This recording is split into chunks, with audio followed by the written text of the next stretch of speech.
Have a quick sip. I've got a sore throat today, so if my voice sounds a little bit different, a little bit deeper, a little bit darker, I apologise. It's kind of I think it's the tail end of like, I don't know, some sort of throat infection, tonsillitis, that sort of range. I don't know how I got it because I don't have any tonsils and I don't have any larynx. But okay, so well, this is what my mum tells me anyway. I was too young to know, but she had it all taken out. And now I can sing like Pavarotti. Okay, where was I? That was a really bad impression of Pavarotti. I apologise, Rotti. Let's just make sure we get everything fired up. So, yeah, let's go. Wait, I'm not from Whippity Woppity. Right, guys, thank you for joining me today. Today we're checking out Road to Vostok, or Vostok. I'm not pronouncing that right, I'm sure, but it is in early access and I will learn how to say it as time goes on. I've been really looking forward to this one. I purchased it with my own money as a disclaimer. It's around a $20 game, but the screenshots just really sold it to me, and I actually wanted to see if the game was fake or not, because the screenshots and videos look on par, if not in some bits a little bit better than Stalker 2. And for $20, I was like, hang on, Stalker 2's 50, 55 quid. This one's 20. Let's see what it's all about. I fired it up on Linux. I played it. I got over 200 frames on max ultra settings. Game looks beautiful, plays awesome, and has a really weird atmosphere, which is a good thing. It sets the scene, and you are just thrown into like a chaotic environment that's beautiful to look at, but also very, very dangerous.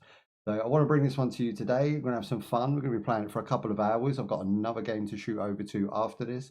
So if you want to stick around for that one, feel free. I'm going to keep that one close to my chest until we get there. But it is along the same lines. So without further ado, let's just jump in, check the game out. So the Steam description goes a little something like this.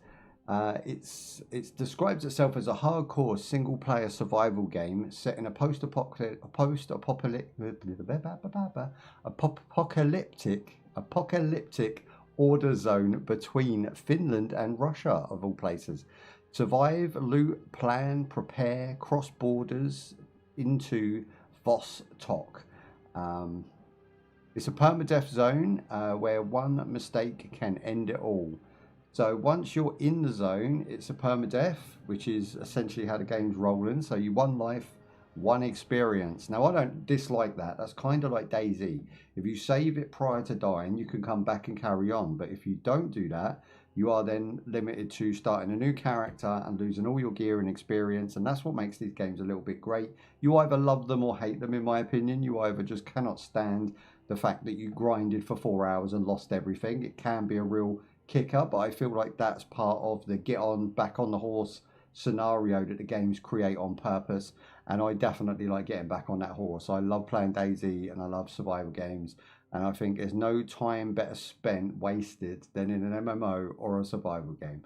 Right, just get that off my chest. So the game is on sale right now, so if you click the links down in the description below, you can go get the game on Steam for $12, not even $20, not even $15. $12. So I'm going to rate this as a sort of $10 to $15 game, which makes it even more valuable because I bought it on early access at $20. So it boasts that it's got realistic FPS mechanics. It has physics-based loot, hostile AIs and factions, map-to-map travel, permadeath zones, shelter customization, trading and tasks, day and night cycles, dynamic weather and events, and summer and winter time periods. All looking really good, sounding great so far, right? It runs on 8 gig RAM, not 24 or 32. It's 8 gig RAM, boys. i7 or AMD equivalent. Any AM5 will blow this out the water. Any top tier AM4 is fine as well. So it's 4K positive reviews right now, and it's by Road to Vostok Limited. So I imagine there's a sequel coming with the same title. That all being said, I think we've covered our bases. Let's check the game out. Right, new game. So when you fire up a new game, you start with 6 different categories. You can do standard, which is a random start kit, random shelter spawn, and the time starts at 8 o'clock in the morning with neutral weather, i.e. a calm experience. You also have darkness, which is no starter kit. You will be randomly spawned in a random area. It could be absolute treacherous or it could be calm as butter. You do get a random weather start, so it could be raining, snow, or just anything that's going to actually impair the player. And you've got random vitals. You could already start injured. You could already start with a bullet hole in your AO. So let's look at the next one. Iron Man. Iron Man starts with no kit, random spawn, random start weather, random vitals, and always permadeath at all times. And again, these two are very similar. I think darkness is like when you want to punish yourself, and Iron Man's when you have nothing to live for. So I'm going to be going chilled out, you know, standard summer, because we want to see as much of the game as possible. And I am not a sadist. So we're going to go with that one, and we're going to go with this one. So we got no winter, and the day and night cycle is around 2 to 4 hours, which is nice. I like to see more day than I do nighttime. And we just hit go. Now I will mention as this game loads about the options and settings. Really impressed. You can pick between 3 to 4 different screens. You can hit VSync and have it 120 or 60 if you fancy. The other thing that impressed me was most of the settings are not set up into categories. They're actually laid out really basic, and I can demonstrate this real quick now. So this is your entire screen here. You have frames per second counter if you want it. You can turn off the map, the medical, the placement, the decors, the visuals. You can change everything about the game's look and feel for realism, which I really liked for a $10 game, or just over $10. It's a really nice implemented system. It doesn't have many sound options. We've got ambient sound, which is obviously your birds tweeting, your winds blowing, and your trees. And then maybe your gunshots are included in that, because ambient sound is one large bar, or one only bar, with no sound effects, which is strange. So we've got music presets, we've got music volume, which isn't that great, but it is kind of setting the scene. It's kind of like a mystical horror theme. Most of the tracks sound eerie and dodgy. You can change your head bob, and look sensitivity is very important, because on Linux you can run this with a controller on couch co-op and just couch co-op on couch potato and just chill, which I really liked. The enemies are not quick enough to cause you much problem with a controller. I experienced it. It was fun. You also have toggle lean, toggle aim, toggle sprint, and everything else is just on and off. You either want ambient lighting, accolades, water reflections. What else we got? We've got MSAA instead of DLSS and all the other gubbins we don't like. They've just done a really good job at putting the key things together that you need to get going. And then once you get going, you see how smooth this game runs. It's a better looking, in my opinion, version of DayZ. But DayZ obviously has the content, obviously has a different style of gameplay. But for me, this was a win. And the only thing I would overhaul is the look of the overall interface, and the fact that when you go to pick things up, which I'll demonstrate here, what button we're using to do that. Middle mouse button is your default. When you pick stuff up, it's fine with a mouse and keyboard, but on the controller, it becomes a little bit cumbersome. So I would say just watch out if you're going to do controller, that you are going to struggle to read. And in the middle mouse button could be put on like a D-pad, right? So it can be put on either up on the D-pad, it can be put onto clicking the thumbstick down, but it's not ideal. My main gripe with this game is there is no way to resize the text. So if you're playing on a 4K telly at 4K, the text on this screen is so small and so crushed that when you play the game, and you can see here, very small text, it needs to be bold, it needs to be big, and you need to be able to scale it. So I want either low, medium, or high, or I want to be able to scale it up into my liking. And with that, the interface should actually scale with it. So, I mean, it's not hard to do. It's just you need 3 sets of this, and then you just let the player pick which one they want to use. But if they could do that, I'm going to be super happy with the game, because I can play it on my couch or in bed at night with a controller and have a blast just learning this game. And there is a lot to learn. It does have your basic tropes, and it does play in your basic fashion. I'm going to turn it right up for you, because it is very quiet and you want to hear them gunshots pop. There we go. We're just going to walk around the house. We're just going to loot and find stuff if we can. So the loot is up on the top left, and my inventory is over on the top right. So you do get a nice amount of slots, and you can pick up a load of gubbins straight away. Now, once you leave, I do think that is permadeath territory, because that is the Vostok. I've got to learn to pronounce this. Vostok. And my plans for this game are to do the first initial impressions, what we're doing today, and then I'm going to come back and do because we've just got the Linux build done. I'm actually formatting an 8 terabyte hard drive under my legs right now. It's actually very very uncomfortable because I'm getting blown with fans up the chuff. But yeah, I'm going to be using my new build to play this game on Linux and show you that, you know, it does work, if not better. And it's just a really nice looking game as well. We're going to do a follow-up video to sort of let you know how I feel about it as time went on. Okay, so let's check out. So we are capped at 60 frames. Now if I go in and turn up my MSA, let's have a look. So lighting, everything's on high. Render resolution. So if we do ultra on that, maybe that helps. Yeah, that's what we need to change. Now it looks a bit sharper, right? So any problems, let me know. It's in the bog, nothing, the bog of stench. Now this is what blew me away, like the colours pop. I don't know if it's coming across on stream as well, I don't know if you're seeing it as good as I am. I'm hoping you are, but this really, really does pop. The greens and the blues are really distinct. The reds and the browns are really separated. And it just feels like a really flushed out version of Daisy. I don't know what engine this is or how they built it, but if this is Unreal 5, and I'm not to say whether it is or not, I would say that they've done a better job than any other Unreal 5 game I've seen up to now. It just feels like a custom engine. It feels like they've done their work really, really well on the back end. It's, again, compatible. It's smooth. It runs. There's no technical glitches or issues. And very underrated. Very underrated is this game right now. 4K, come on boys, let's get it to 8 or 12K, they deserve it. Now that being said, it is a very linear experience. You do start, if you're starting on standard game, in the same cabin, but with random loot. Like I never got that shotgun before. Sometimes I've had a Beretta, sometimes I've had a Glock. Glock looks really nice in this game, by the way. And yeah, I don't know how they're doing it, but they're doing such a great job with their first game. I can't even stress that. So if we right click on items, you have equip, transfer, drop and place. Now drop allows you just to drop it on the floor, but place allows you to place it in a certain specific place to come back for it later, like i.e. on a top shelf where you know it's not going to get disturbed. So we're going to go with equipped. Now if I look down, there is no feet and there is no movement, but if we pull out the gun, we now have our hands, so it's basically just an FPS camera view, not sort of that mixed 2.5D as I call it, which is like between third and first. But you see your feet, but you don't see your head. You know those ones? The camera is the head.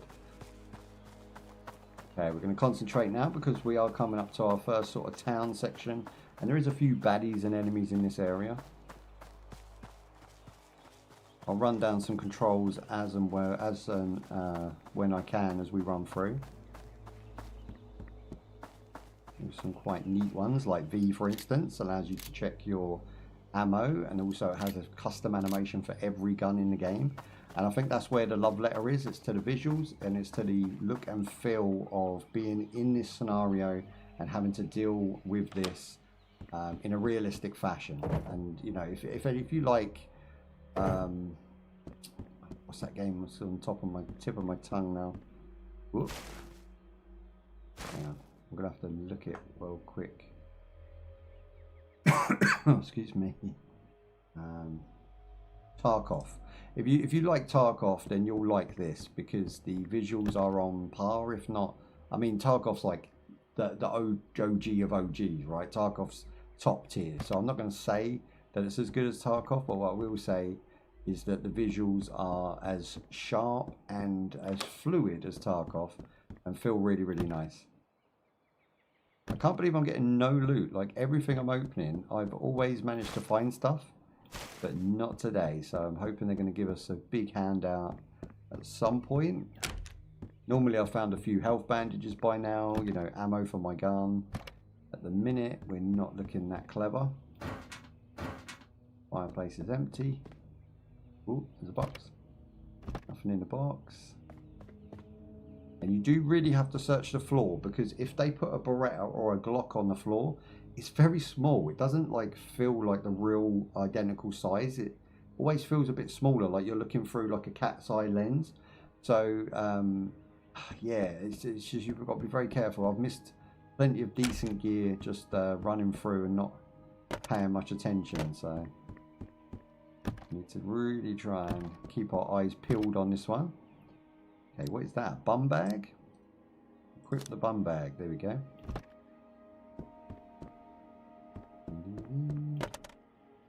You can hear that eerie music now coming into the background, hopefully.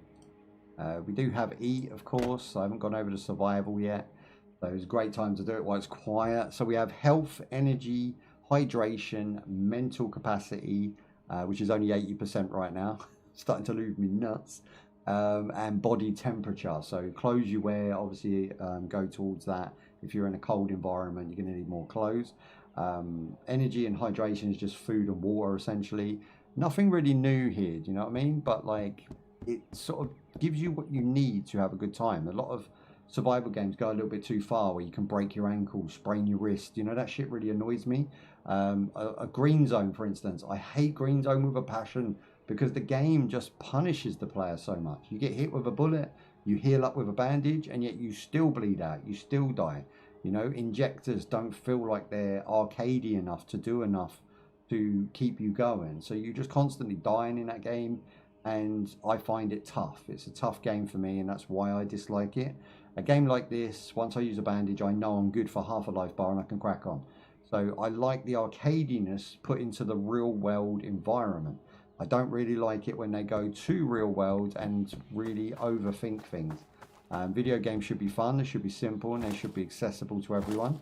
And I think that this game definitely ticks all of those boxes.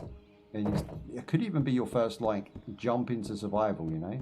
It's not overly punishing. You will lose a lot of lives, you will die a lot. That's what the game's designed like. But it's fun just to explore and see what you get next time, and see where the enemies are placed, and they're never placed in the same place. You know, you could run through a door here that you've been through before, and there could be a guy standing right there ready to get you because that's where he spawned. And I think that's where this game's selling point is as well. It's just random. So random, so much to see and do in such a small space. I don't think the game's overly big. What's this guy doing? Someone's ditched him. Maybe he just starved. I do like in DayZ that you can remove, like, if I could remove his trainers, you know, and he actually physically removes, a bit like Scum. You can go through and you can remove items of clothing and stuff on people. This game doesn't have that. It is just literally, as soon as you click on anything, you jump to a menu, you drag the items that it's offering, and that's it. And I guess it's an easy way to sort of program the game. But I would like to see a little bit more interaction with the characters, a little bit more interaction with the environment. Like here, there, it would be hilarious to steal man's shoes, but it doesn't let me do it. Okay, let's have a little look. Do we have a map yet? We've got crafting. So we can craft energy drinks, coffee, pea soup, and these are just things to hydrate and give us different what's called stamina boosts. And then you've got bandages, and what else we've got there? Bandages. We've got a splint, so it looks like we can get sprains in this game. I didn't know that because I have not lived long enough to find one yet, or to have that happen. We can actually craft many guns with repair kits available, cooking stations, and whatever this is, red civilian. Oh, it's a bed. Okay. So very basic crafting menu, but looks quite interesting. We'll get into that today. And then you've got your events, which is activated. Generally, we're just going to return to the village, and after taking back from a mental break. So apparently we woke up in our cabin because we had a mental break, just a little chill out and relax. And now we're back to business, ready to serve our loyal customers.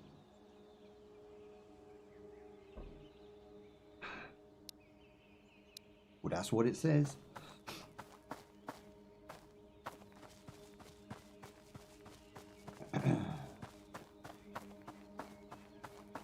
This shotgun does look kind of swole on the screen. Takes up a lot of screen what's it called? Real estate. Ah, here we go. Now we want these equipped. And we'll equip the blue just because it's better than a red. Let me just double check that. So the value is 40E. Again, something I'll probably sell later on. And then this one here is 5Gs. Installations plus 40. So yeah, they're identical, just blue and red. So if they look the same, they're probably going to have the same stats.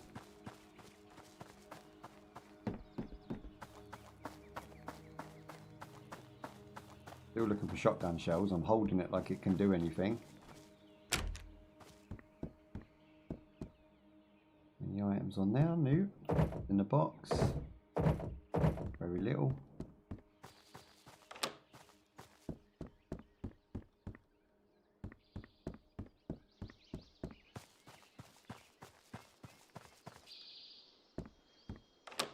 The fact I'm seeing targets probably means there's some sort of NPC movement around here.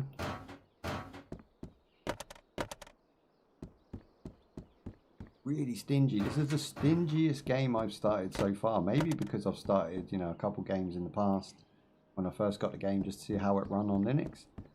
Maybe it's like, oh, you've been in the game. Now we're just going to like be really strict with you. Fuse box doesn't even have a fuse. It did last time. Okay, we are going to struggle if we don't find a weapon.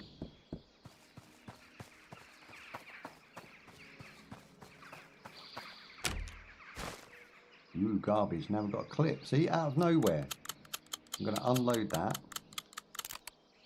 And I'm going to take this and the ammo because we don't have the gun that fits it yet. A windbreaker. This one's got plus 15 insulation, which isn't a lot, so we'll probably sell that one as well. Plenty of hoodies in this game. They love a hoodie.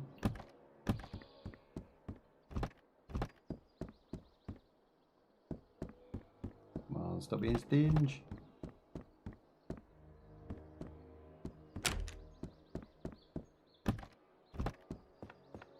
Gotta be some gold.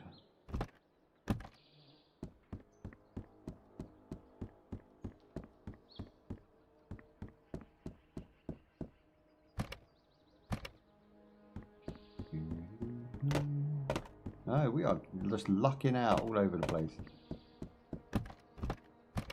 Ah, here we go. Backpack. Now we're talking. And a bucket. The bucket has purpose. It's not just for decoration.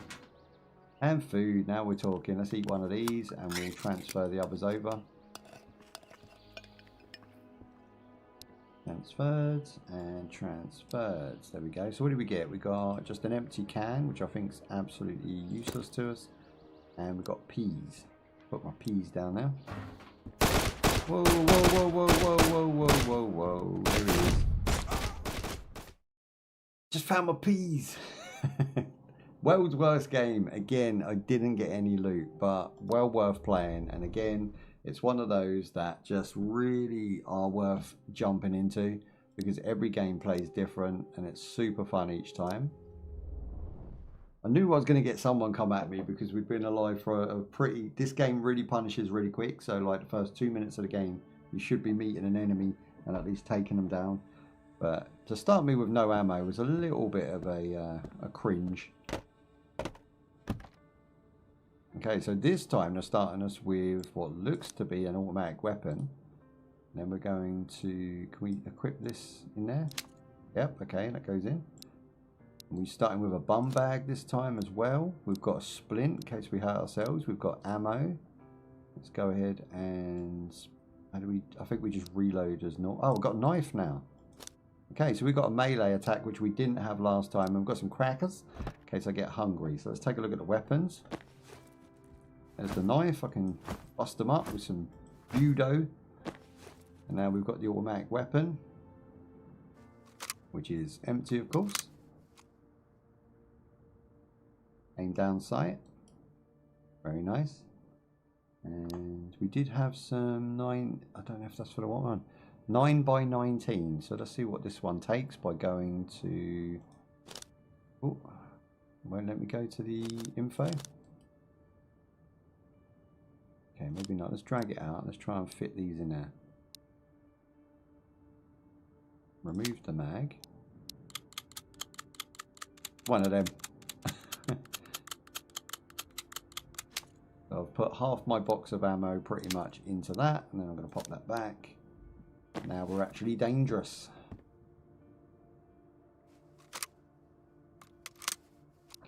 Now I'm just going to go into my options real quick because I want to change a few buttons around that are noticeably cumbersome. So obviously reload is going to go on my bottom thumb button, and then I'm going to go with ammo check on my top thumb button, and all that's going to do is allow me to, hang on, what's rate of fire? Fire mode is F. Really weird button now, so I'm going to change that to the V that we used to have, and then I'm going to hit cool. Do I just do that? Yeah, okay, cool. And then V will be rate of fire, which actually changes the switch. See that switch moving? That's really awesome. Now we've got single burst and automatic, which I'm not sure what we're in because there was no screen notification to tell me which one. We just have to assume we're going to learn the guns as we go. But we got this, boys. We got this. At least we're dangerous this time, you know. At least we can fire back, and we have the knife as well. Now this is a cool thing. So if I flick my mouse wheel, it'll actually go into like an aim down sight that's not aim down sight. This is aim down sight.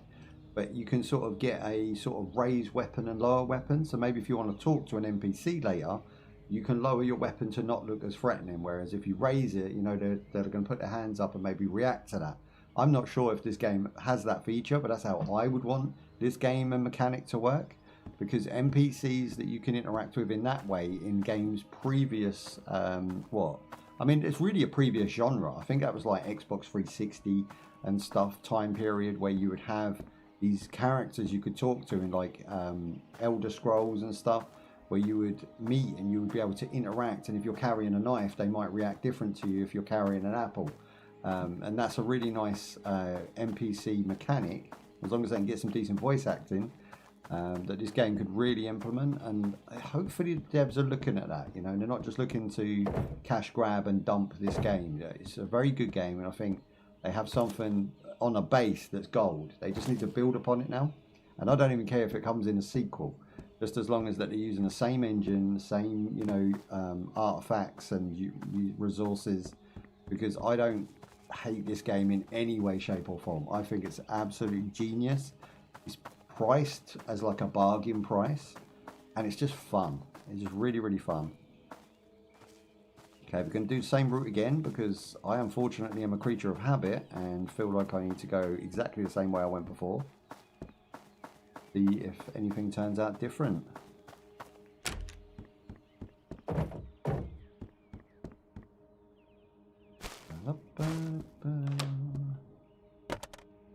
No fuses again.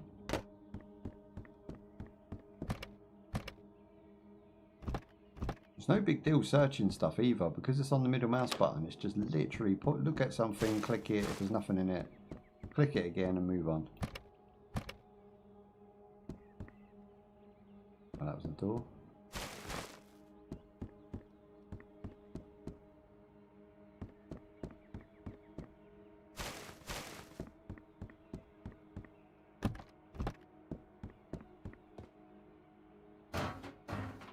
People could look at this and think this is the least what's it called? The least profitable house to go in, because it's the first house you come to, and it's twice now shown that there's not very much here. It's been looted and cleared out. But like this one, we didn't have the RIP juice last time, and you don't know what you're going to find. The items are procedurally generated, from what I understand. They're randomly dropped. You could open up one of these and get, like, in the freezer, you could find yourself a shotgun with full ammo, you know. So you have to really just rinse and repeat. If you're not a creature of habit like myself, you might find it's repetitive and gets old quick. Still going to do you a good weekend of fun, right? But for me, I think I can get months out of this. Like, seriously, I enjoy being in this environment, or any of these survival games environment for that fact.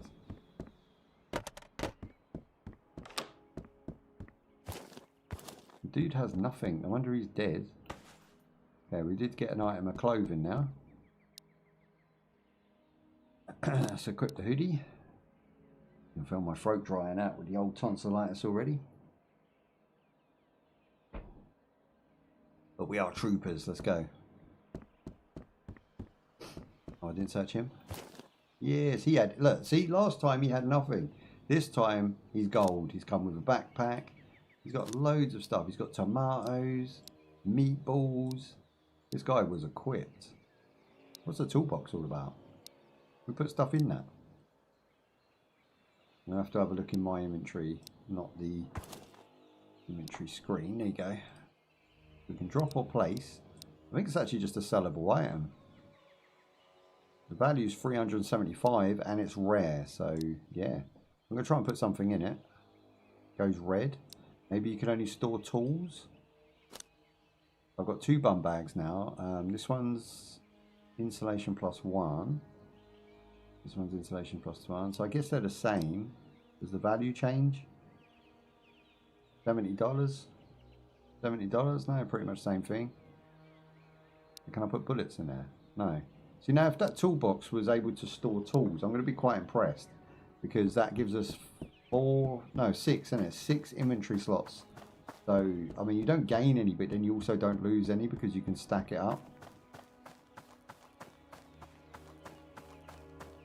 Yeah, instead of heading forward straight away, I'm going to come down here and just look at some of the effects and the atmosphere and stuff. So you can see, like, there's like mini stones in there. We've got water with ripples. You can actually sort of get in and have a little swim around. It's got half decent reflections, which is a reflection technique I haven't really seen done. I'm going to go into the options real quick and just have a look. Yeah, so that is the maxed out reflections that they have. We have detail shadows on as well. Like, you can't really make this game look any better than doing 4K and having maxed out, like, what is it again? Maxed out MSAA. But I don't use ×8 MSAA when I'm recording because it just slows my record down, makes my voice out of time with my, it's out of sync. So, yeah, it makes my voice out of sync and just makes a horrible experience for me on the back end. So I wouldn't normally do that. But if I was playing, you know, in my spare time, I'd probably have MSAA 4K and then it's going to look a little bit sharper and a little bit more crisp. But the shadows themselves are the letdown of this game. They're kind of soft, like, they're not bad. They move with the environment and stuff, which is good to see. We have physics-based stuff happening. We need a key for the attic. Oh no! And like you can see here, this looks great. Like, this is an amazing thing, but the shadows flicker a bit much. I wish they could just sort that bit out as well. Like, that's the only visual letdown in this game is the shadows look great when they're still, but when they move, they have like a flicker to them. And I think that's just maybe a graphical issue. Not really sure what it is. It could be a graphics card compatibility. It could be that the drivers are not, you know, been updated. I am on the maxed out NVIDIA right now with a 4070 with 12 gig on.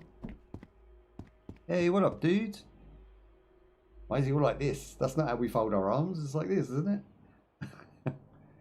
His arms are too short. He seems like he's not got long enough arms to get in like that. You're like, meh. And I actually called it exactly how he's going to sound. Generalist. Okay, he's a generalist. So it seems like there's a deal bar here, which is really cool. We move it? No. Maybe we have to make him a deal. What do we need? I mean, we don't really need it. Why is there a sofa there? Why am I buying a sofa all of a sudden? I think this could be a clip for our gun. So it's an MP5 magazine. I'm pretty sure. Because you can do that every time. Okay, MP5. Yeah, so we could buy another magazine. Dude, oh, it sounds like me.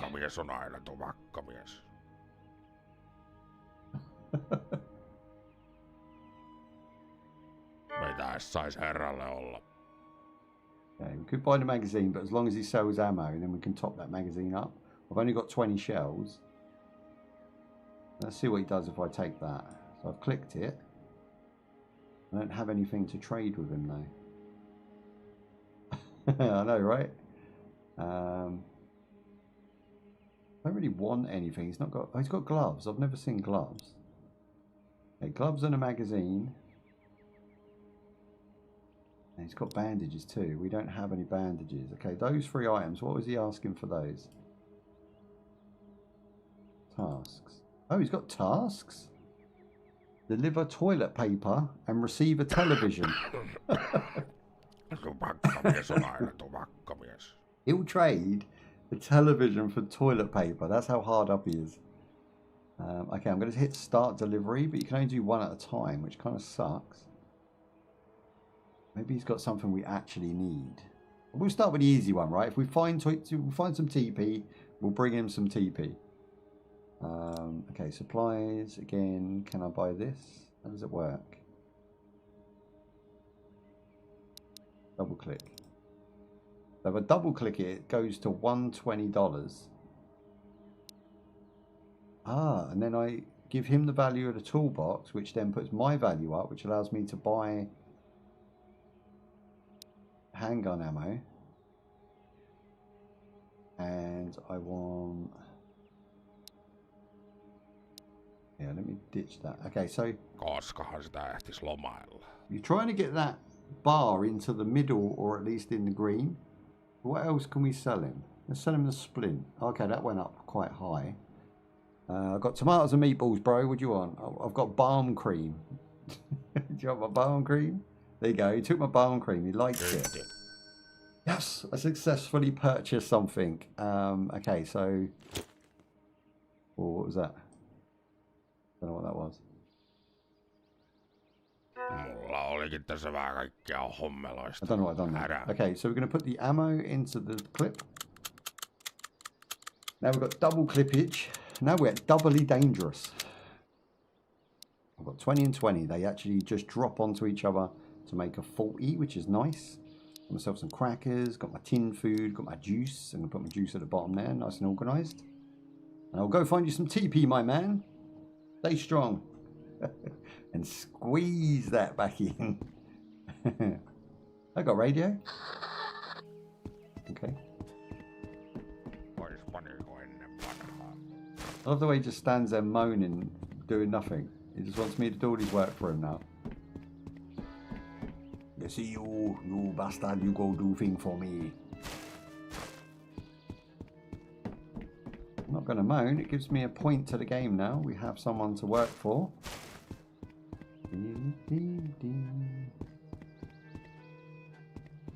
Okay, just remember where the crap shack is. So, where the hell are we? Oh, hello. I spy with my little eye, a man bag, and a bunch of clips. And we just robbed the guy we're working for, by the way. I believe that's his van. What's that on the seat? Can we have that one? Cassette tape. The hits. I'm going to go and see if I can put it in the machine. Does it go into here? Okay, there's no tape player on that. But maybe we can sell it to him. Do you reckon he'll buy his own tape back? That would be ridiculous if he does.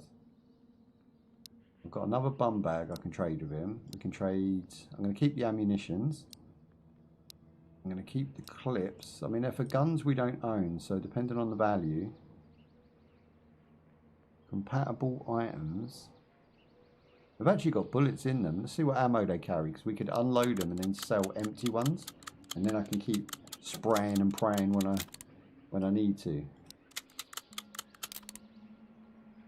Okay, both of those are different ammo types, so I'm going to sell these clips. We can always come back later and get them, I would imagine.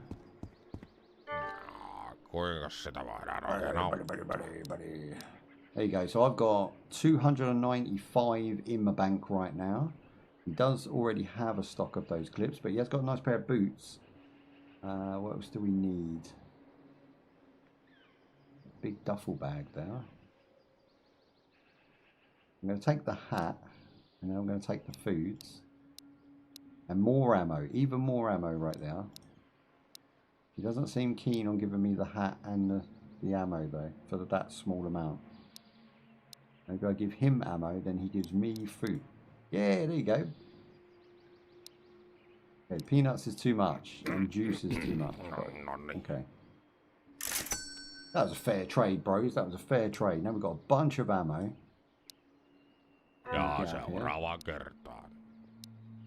Bunch of ammo. That is 90 ammo right there, and I've got another juice bot.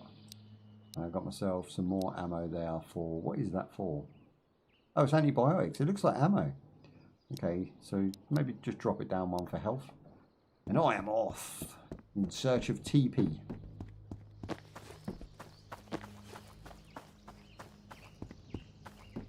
So he basically just resides in this massive warehouse that I haven't searched the whole of because these are separate rooms. So maybe there's even more loot we can steal and sell back to him.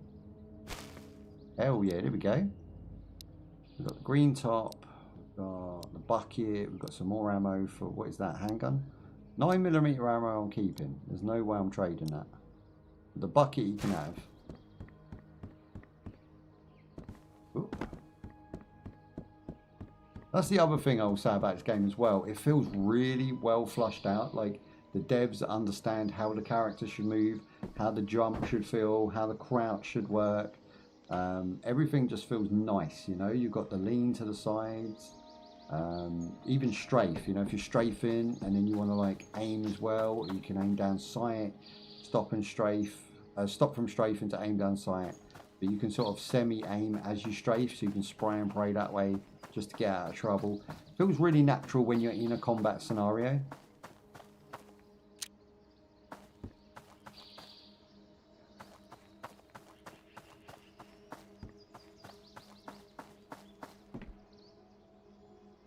We need matches to start a fire. Ooh, someone popped a shot. I'm going to get in here and hold up. Oh, I found a secret box. Shame there's nothing in it. I'm going to duck it to the side. And then we're going to do that sneaky peek move. You want some? Now we have got an MP5, so that means our accuracy is going to be mid-range at best.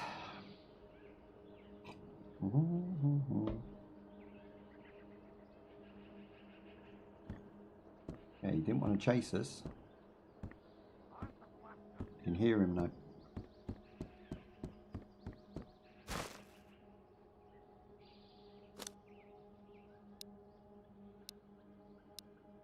Got another juice. Oh, we found matches. Nice. Yeah, we'll keep them over this side, I think. Found some cat food, which I'm definitely not going to be eating anytime soon.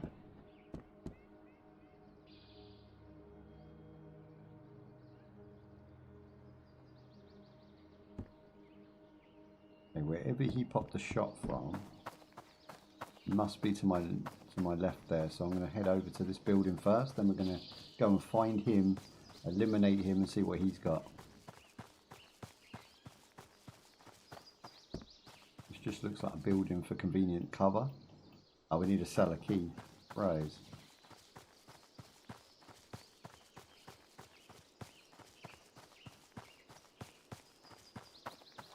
I'm gonna keep my distance, try and find him.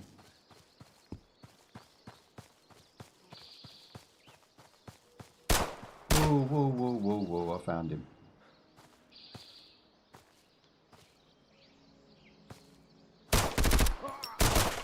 How did he still stand? Come on now. A bit of a crack shot.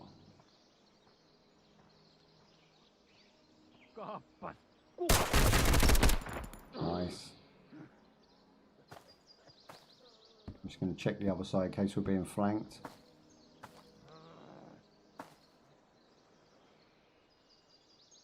No, I think we're good.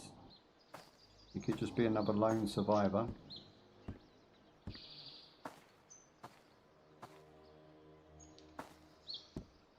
Try not to get baited. Check the old ammo.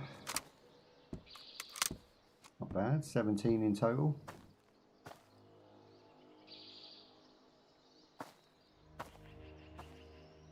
Okay, moving in.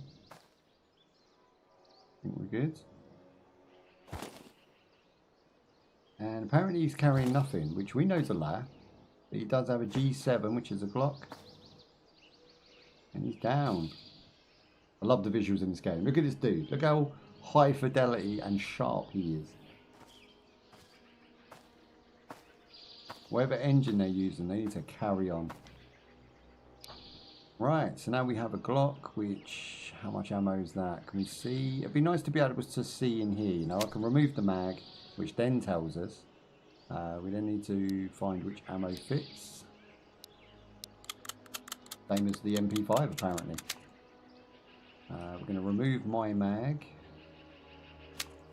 And we're going to put the other mag inside. Whoa! Okay, someone just popped the shot well close. Being able to do more than one thing as well would be good, especially in a high fire scenario like here. Being able to like equip the handgun and the MP5 at the same time would be awesome. There you go, so there's the Glock. I'll quickly show you that. We've got ammo in it. Yep, we're good to go. Apparently one shot though. How did that work? Unequip.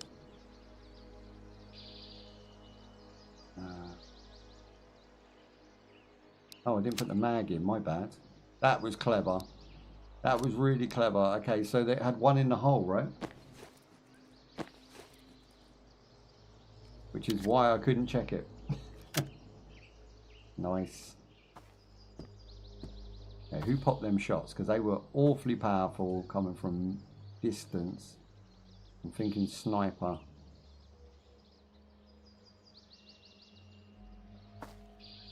He did not want me loitering around.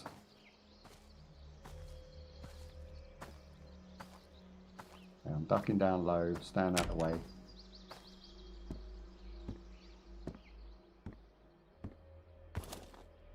There is just victims everywhere.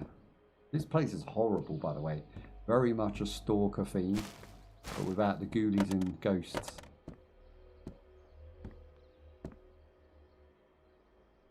There's nothing in here at all.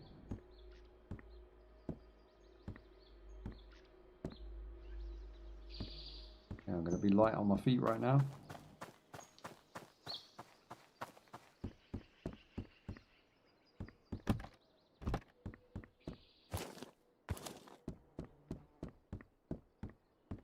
I'll shut this. Bit of cover. Ooh, hello. What in the world of your granddad's rifle is that? Got myself some peanuts. I got myself some sugar. I assume we're selling that. It doesn't look like a useful thing to us at this point in the game. Got myself a potato. You got to have the classic potato, bros. I got myself some peaches, some cigarettes. We'll sell those because, you know, not into that. Ooh, gotta watch them windows. Okay, we've got crackers, happy days. More peas. We didn't eat the peas last time. I'd like to see an animation for the peas, you know. Again, some games do the animation thing and try and make the realism there. This game just doesn't even bother because there's no taskbar at the bottom. There's no way to like select free to eat peas. So again, another update that might come in the future where we get animations for eating food, because the devs are obviously capable of making this game look this good. Imagine with extra animations how this game will look and feel.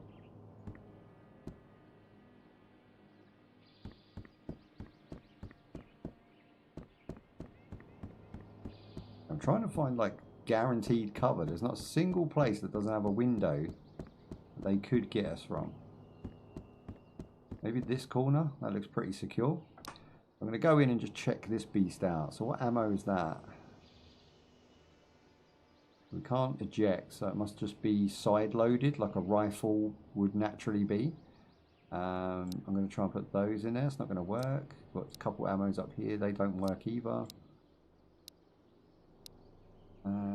Okay, so what I do like is the fact that you don't have to have a gun belt or a separate piece of armor. You know, like sometimes you have like the waistcoat on top of the body armor, and then you put your clips in that, otherwise it doesn't reload your weapon because it's in your inventory. This game just leeches straight from the inventory, so no matter what's in there, you can, you know, check your weapon, you can reload clips and stuff. and it's all done from your initial inventory, and when you're out of ammo you can refill it as well from there.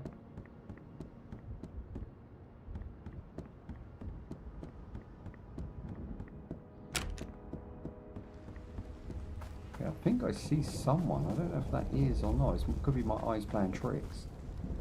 Jump the fence. Big style, because I'm pointing the gun, see? There's no animation to that anyway. Usain bolted that shit. Nothing now. Shut the door. We're starting to hear and see weather effects. The game's got darker, and we're hearing thunder from the distance, and probably going to see some rain soon.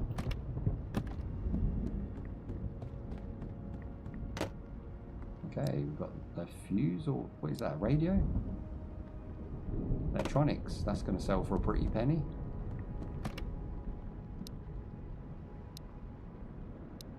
And more antibiotics. And a bunch of food. You are not going to starve or go hungry in this particular game, bros. I don't know if we can stack tuna once we're out of this screen. Have a look. How many tunas can I stack? None. It's a shame. Stacking food and stuff would be really nice to keep this looking good. I've got peaches and pineapples, crackers. Sell some yeast. Yeast and a potato. I can't laugh today because it kills me. Right, let's roll.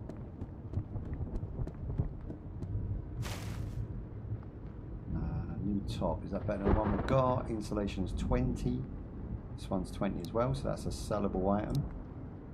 Again, another sugar. Ooh, see that? Look, you would miss that. Look how small that is. Even the text, like I say, if we could blow the text up, make it a bit obvious that where stuff is, a bit more obvious. Right, so my hydration is down, so I'm going to hide behind this door real quick, and I'm going to drink myself some juice. See how much one juice does. You can see it in the middle here, which is quite handy. There you go. It does energy and it does mental state by drinking juice. So I'm going to drink 2 of those. We've got pears. We've got stuff for days. I've got crackers. No, we ain't getting oofed anytime soon. I don't know if crackers gives us health. Let's have a look. Every other stat but health. So health must be just what are they called? Bandages and injectors. People don't know where that shot popped from, but it was definitely aimed at our vicinity. Anything in the car? Again, searching the boot would be nice as an additional update as well. Something you naturally want to do, but it's not letting you do yet.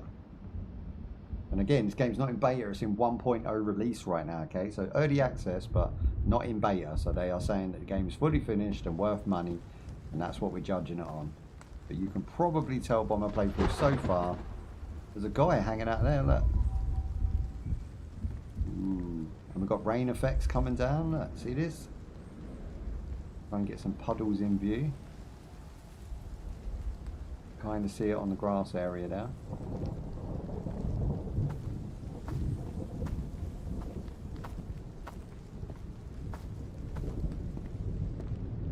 I don't know if we searched these, I think we did.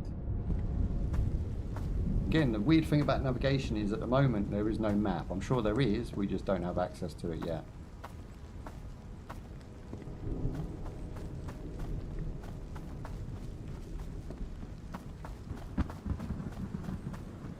Okay, we are definitely in the danger zone now. This is exactly where I felt that bullet. I mean, because the sound effects are so good, I got the instant that the bullet came from this direction. Could just walk straight in on someone, or we could have them pick us off from distance. You need to find the paper on the map to equip. Oh, you need to find paper to equip it. Yeah, so the map's in the environment and I have to find it. That's really good. Thank you for the heads up, Ray. I haven't found a map yet because it's my first actual, well, it's my second game, but it's my first playthrough. So we're just now sort of discovering as we go, which is super fun. How have you found the game so far, my friend? What's your background with it? And you know, thank you for coming in. I appreciate any help. The thunder's loud. Oh, I can turn it down. That's kind of supposedly the point. Turn it down a little bit for you. There you go. It's good. Yeah, yeah. I'm finding it really, really nice. Like I said, it's like Tarkov visuals. You know, not quite, but you know, nearly. And it's smooth. And I like smooth. I like the fact that I just put it on. It had every option I wanted. There was no DLS funkiness about it. No Unreal 5 nonsense. And like I said, I don't know what engine. Is that vodka? No, it's W lock, water lock. That's new. None of the nonsense that I don't like in video games. Do you know what I mean? It just comes as it is, and it's painfully honest about itself, and just says, you know, this is what we are, and this is what we're doing, and that's it. And I love that. I love the fact that it's just a single-player budget game that blows you away. You know, I get vibes from games like this, like I used to when I was a child, buying like Mega Drive and NES games and finally finding a good one. You know, you go to Blockbuster, you rent one, you go, damn, this game's good, and it's proper cheap, and there's like 15, 20 quid. You could even buy like X rentals for a tenner, and you would get a bargain because you'd played the game, you realised it's absolutely greatness, and you can go and buy it for like cheap. You don't really get that with PC gaming too often. I find, like, you know, a lot of them have caveats. There's no perfect game, of course, but these ones in this sort of the survival genre, with certain ones like Rust, for instance, that's an expensive game, but it offers a lot, so you have to justify the price. But then you've got other games like DayZ, that's a budget game on sale, that's like $15-20, but it gives you so much value for money, you know. So, but it doesn't have all of the bells and whistles that Rust have. So there's fors and against with most games. For an early access game, the game's pretty well polished so far. Yeah, it just works, bro. It just works. And I've played some shit. I've played some really, really bad games. That's why I'm so impressed, you know.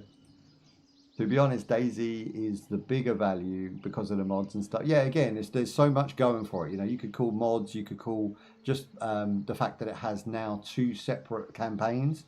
So you've got Frost and you've got the Heat, I think, is coming. So it's like in the desert and you're going to have to replenish water. Now, that don't appeal to me because I'm not like a hard-wearing player. I like to get in, have fun, and leave. So I like just the base DayZ, and I think if they were to add more content to that, I'd be much more appreciative than keep trying to bring out like DLC bundles. I don't really see the value in that. So I do buy them, but I just don't never play them much, you know. I like the fact that this is almost a complete package for $15, and the fact that they could add in some small minor changes that would make this game like really blow your mind. I still have no idea where that shot came from. The rain's eased off within the time we've been talking, and I do talk a lot, I apologise. There is a bum bag there we can probably get hold of and sell. There it is. Not having a crosshair is a little bit weird as well, not even a dot. So you have to kind of move your eye line to pick items up.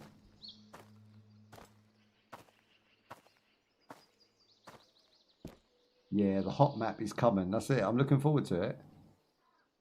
But not in the way that I was when I kept my eye. Ooh, there's that shot again.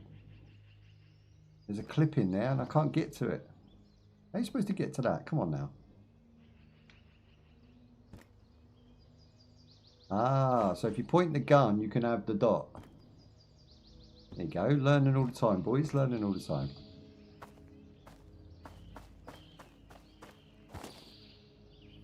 Okay, he's not got anything. I feel like we're getting too far from the shop, so I'm going to go back to the shop and sell my wares before we get too far and then I get lost. I haven't found the map yet, but my friend in the chat promises there is a map. I've got some gloves now as well. I like the fact my equipment's not wearing out. You know, there's not any punishing survival mechanics in the game. It's not trying to slow me down or pad the game out by making things longer than they need to be. This was that treehouse where that guy was hanging out, but I can't seem to... There he is. Can't seem to find a way up. Maybe chop the tree down later. Okay, so if he's there, he's my point of reference. I think that's the shop there, isn't it? So that's what we'll go by. We'll go by man in the tree, and that's where we're going to head after I've sold some stuff. My monitor allows me to put a dot on the screen so I can always... What, in the settings of the game, or you have like a third-party app?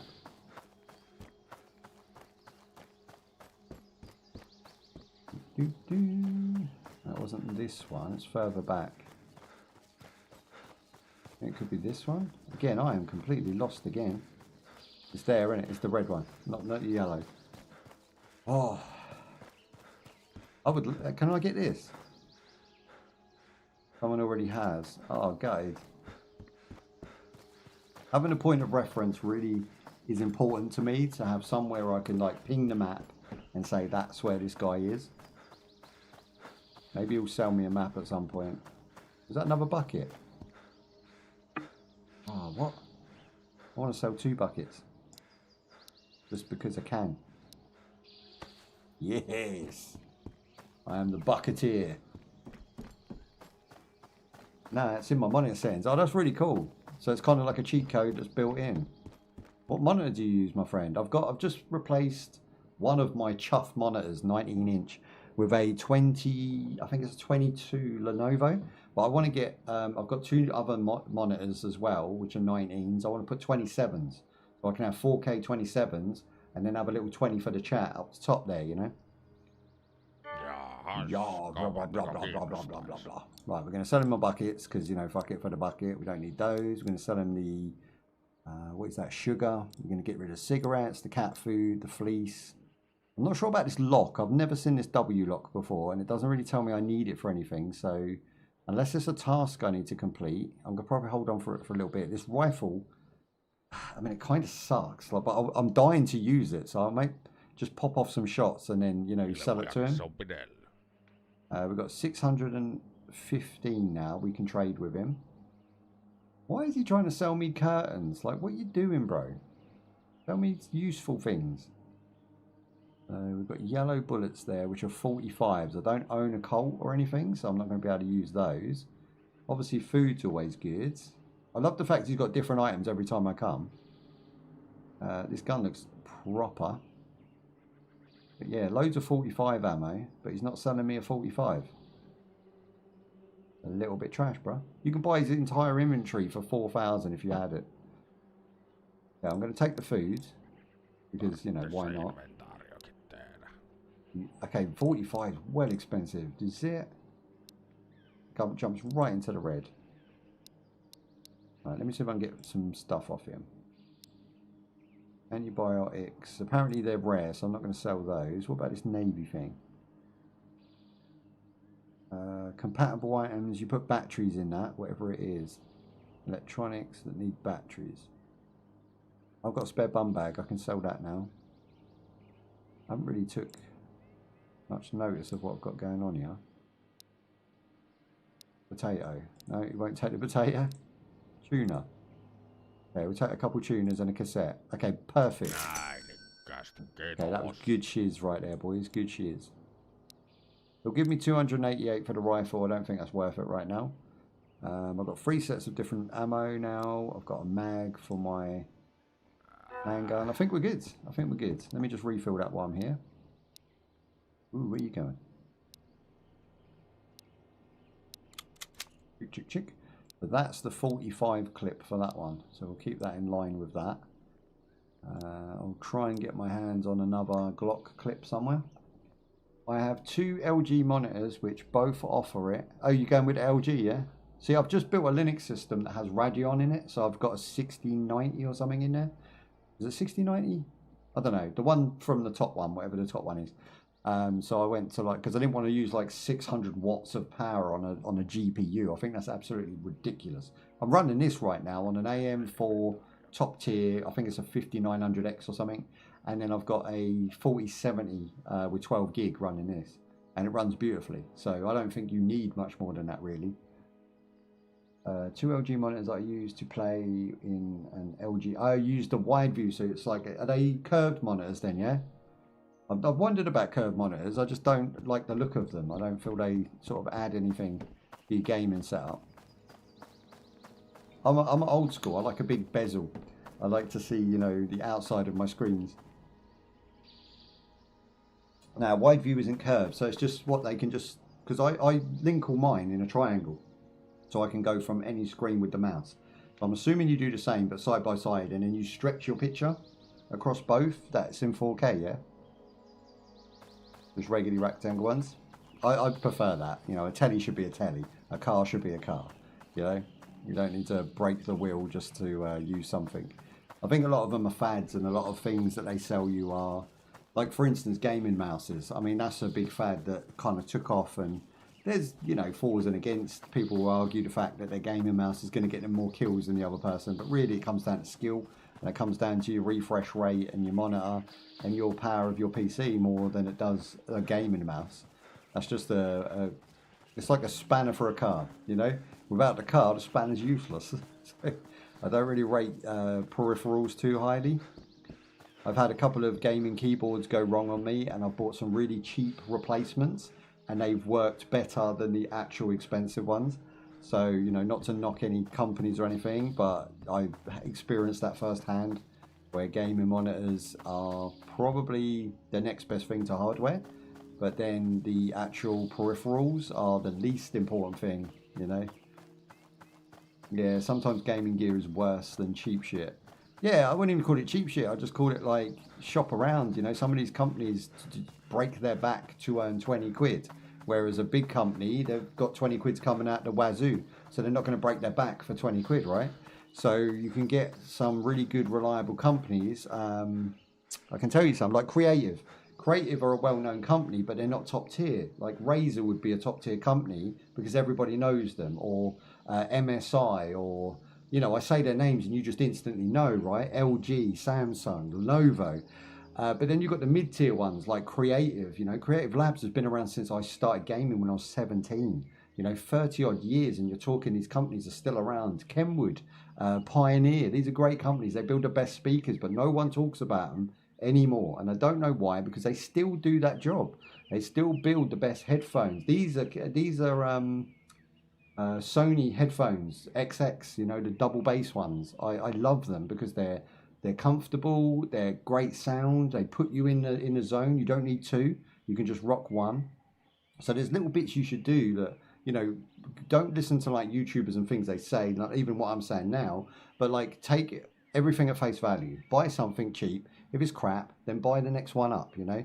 And unfortunately, buying the most expensive will be 4 times more expensive than you trying yourself to find a bargain. And I would rather people shop, find a bargain, get a brain, and not just buy generic shit that, you know, the YouTubers sell you, or the adverts on TV say to buy. You know, do reviews, double check and triple check everything. And you'll get the better deals that way, and you'll find that, you know, certain companies you'll start taking to that nobody's talking about. And that's what I've done. A lot of companies, even my mic, it's not a well-known mic, but it's a good brand. It's a Boya, so it's more for vloggers and stuff. But it works so much better than any of the gaming mics that I've tested so far. So, you know, the hype of the gaming $150 mics, F that noise. You know, you can buy a £80 Boya that smashes it. Both my LG monitors were less than $250 a piece. I mean, to me, that's a lot. And I'm, you know, I have that, and I am able to do that, and I create a lot of content. So they would be worth that to me, but I just don't. Like, I've got 19-inch AOC monitors. Believe it or not, you know. Well, for the age, they are both of them. Or they're already 5 years. Oh, hang on, I've ate a camp. I'm going to get back to that because that's a really interesting conversation. But yeah, 5 years. What, they've been around for 5 years, or you've had them 5 years?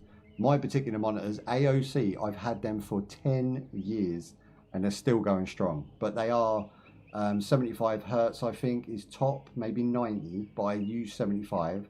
And they're linked together, and I used to have 3, now I've only got 2 because I wanted the bigger screen at the top. Now, you've had them for 5. Well, that's a bargain. I think at 250 when you bought them, if you devalue them each year, so deduct a round number that equals to 250 per year, then you can work out how much they cost you per year to own.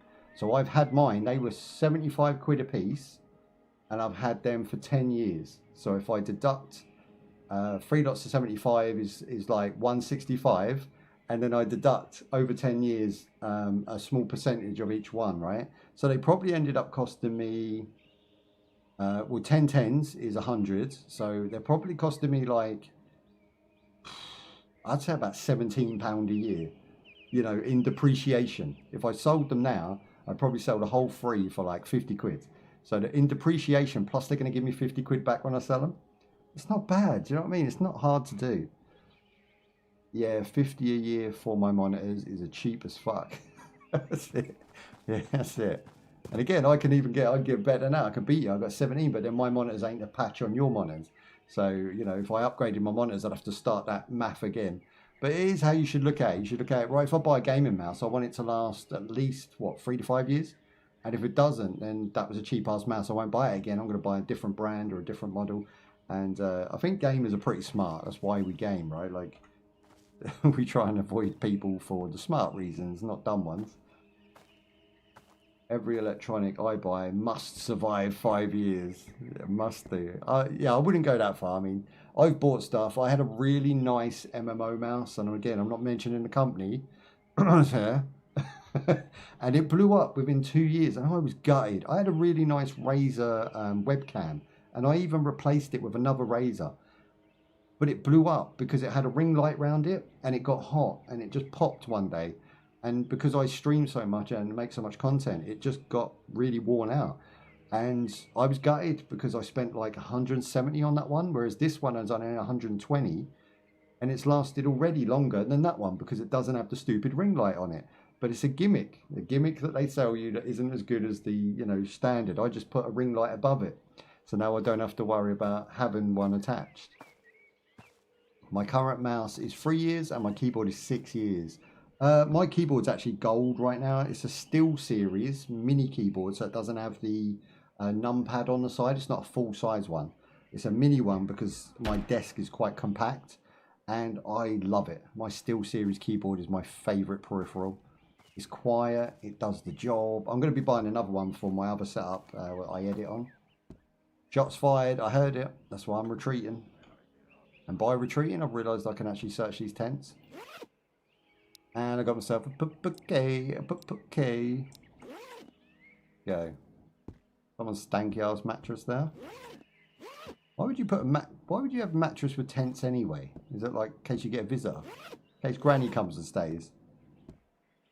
I've got some matches for the fire if I need it. I don't really see the point in it yet. I'm gonna go in and get some food in me.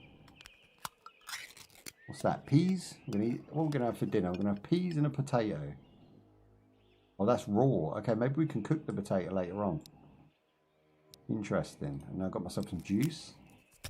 See my stats in the middle there going up. And I'm going to eat some meat for some substance. I mean, it's canned meat, so I wouldn't go that far, saying it's good. It's alright. I've got some peanuts for a snack after if I want them.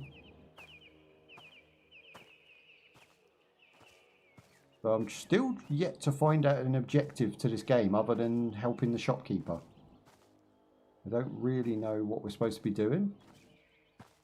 But yeah, I'm looking to replace my Samsung monitor for another LG one. Because you like the LG ones enough, yeah? Ultra wides with 29 inches. That's a lot of inches. 140, 150 a piece. Yeah, I mean, again, I don't know where you buy them from, but I always wait for an Amazon sale. If you put something in your wish list and wait 4 weeks, which means your next paycheck, you can find that Amazon will discount it because it's in your wish list. It's not necessarily everybody gets that deal. It's just like they want you to keep buying shit. So if you put it in your wish list and just hold it, you'll find that these things go on sale because they're in your wish list. I don't know if you've actually tried that yet, but Amazon don't say that's a feature, but I've noticed that a lot. I buy a lot of crap and I've seen a lot that I want that I think, oh, 80 quid's a bit, you know, put it on my thing, £56. I'm like, okay, I'll buy it now at 56 quid. Keeps you poor though. Objectives come in the future. Oh, okay. What, in an update, yeah? What do you mean I can find them? The shopkeeper does have jobs to do. I've got to find some toilet paper right now. And then he'll be very happy with me because he's dying for his shit.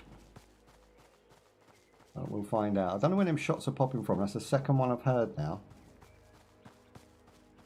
Guess we'll expand our map radius. Running with no cover right now. 79% health. I could do with a bandage if I can find one.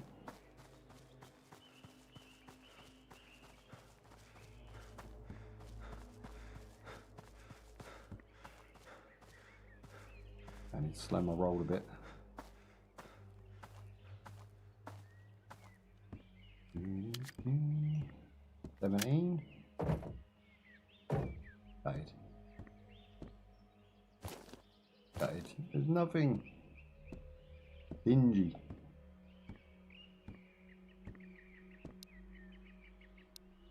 That goes my main weapon, it does. Okay. We're going to try this in a bit. Oh, my PPK could have some ammo? No, which one's the PPK?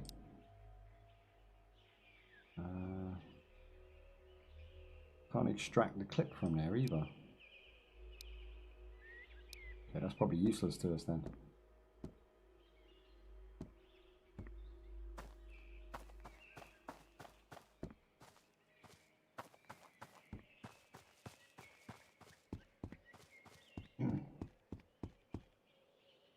Okay, we've got a train track. I think that's where we started. Do I remember that? Yeah, that is where we started.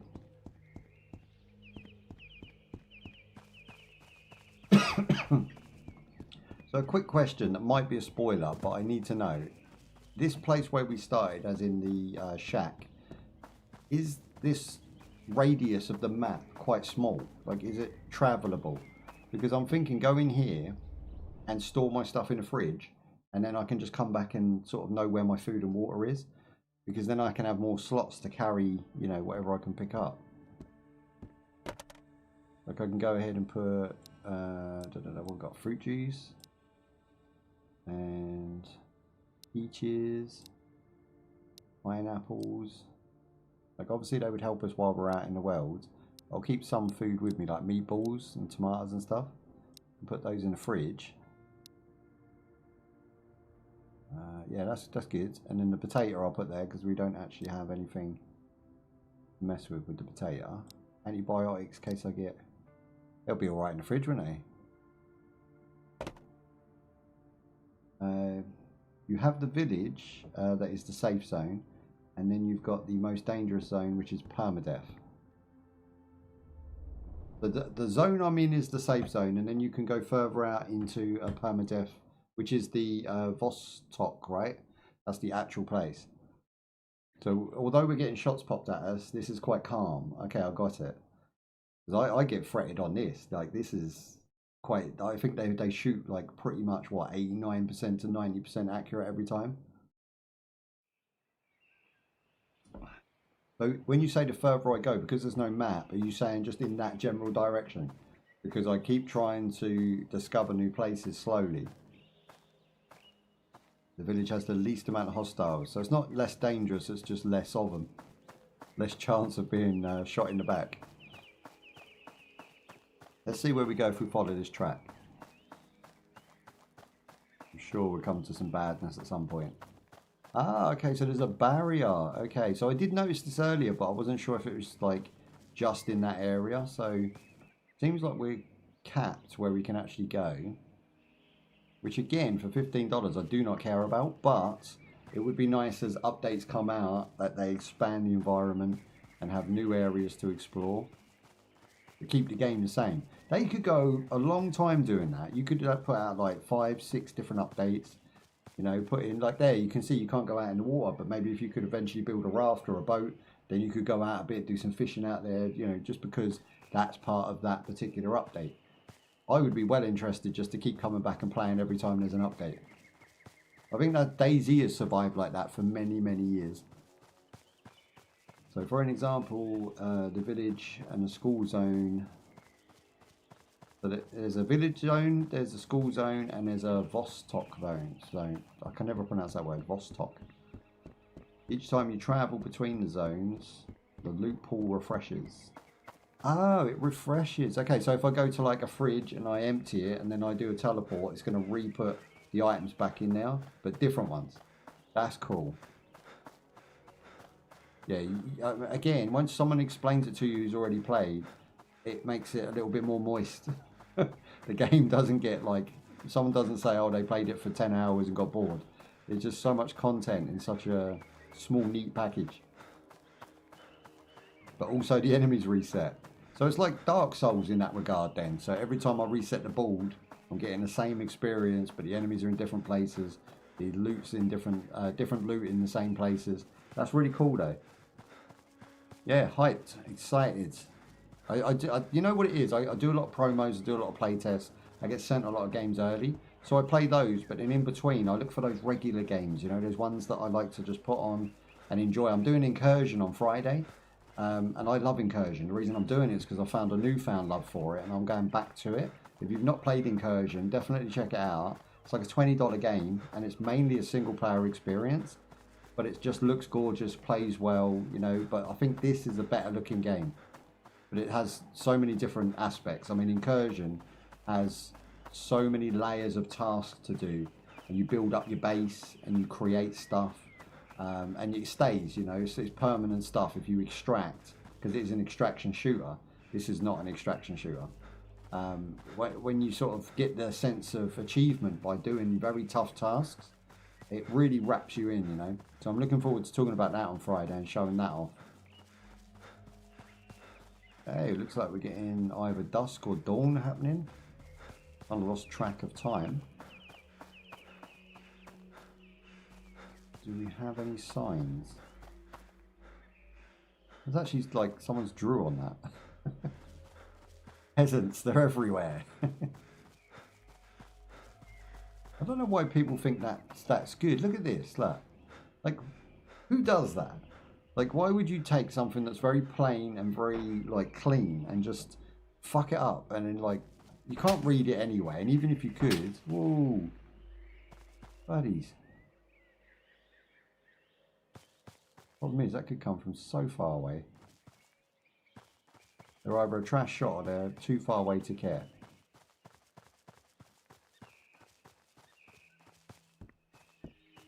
Like, I'm all for spray painters and proper taggers. I think they do some really good art when they're given permission and they're good at their craft. But when it comes to just scribbles on a bus or scribbles on a, you know, a sign, I'm just like, oh, kill yourselves. Like, really. Nobody's looking at that and knowing who you are or caring what you've done, other than you're just some sort of C word who just messed something up. Just stop.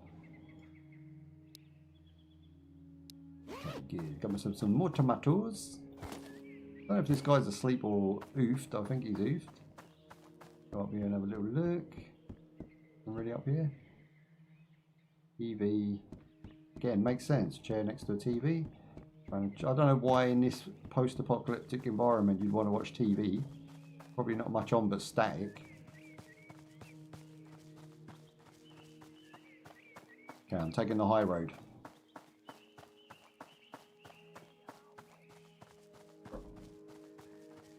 Lonely road with a lonely man on a lonely road. Whoa, what was this? Okay, so we can go to the school district. It's 1 hour.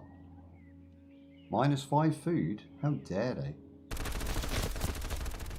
Someone just spray and pray me in the back, bros. They did not want me to go to the school zone. Oof. Wait for it, wait for it. I mean, they're now going to respawn anyway, so I'm not bothered about them. But how much damage did they do? None. That was lucky. I got so lucky there, boys. Okay, we're going to eat all of our food now.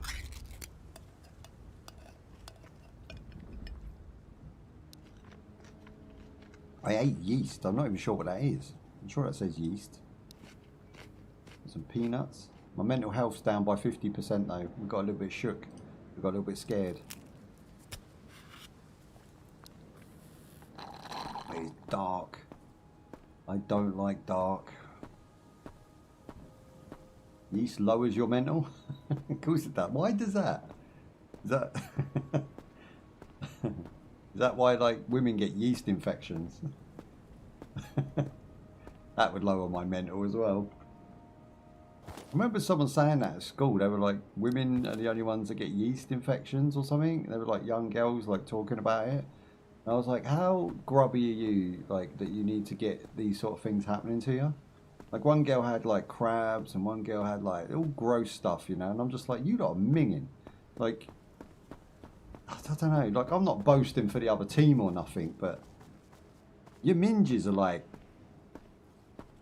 They're susceptible to some fucking grossness. Do you know what I mean? Like, I don't know. I'm sure there's people out here that don't wash their piece and whatnot, but like that, you got to be next level to catch stuff like that. What dirty D's are you hanging around with? Do you know what I mean? Just went off on a tangent there about yeast.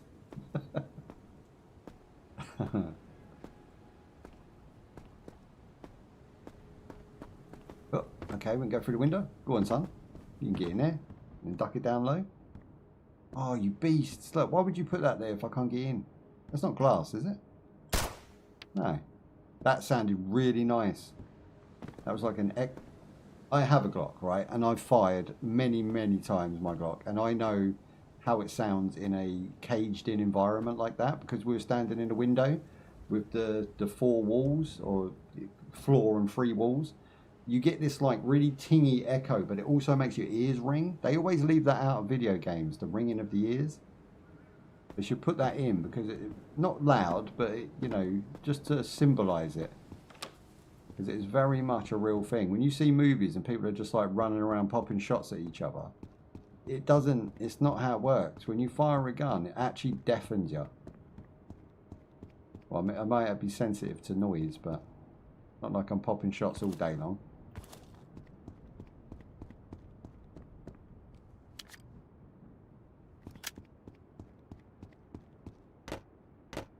Look. Look.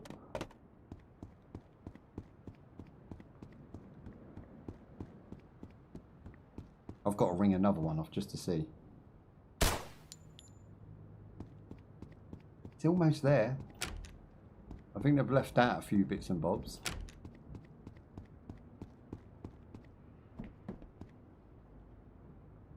Oh, it's in the bag. Nothing. Okay. We searched that whole place, got nothing. I'm hoping the school zone's not dark the entire time.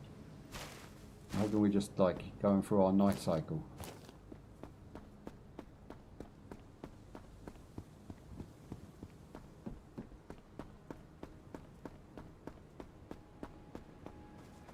Harder to tell what direction I'm supposed to be going in. 27 and 31. Why have they written 27 upside down? Is that a code I'm supposed to take notice of? 21?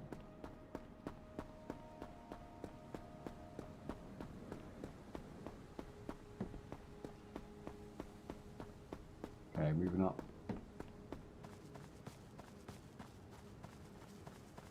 Without any bandages, I feel really on edge.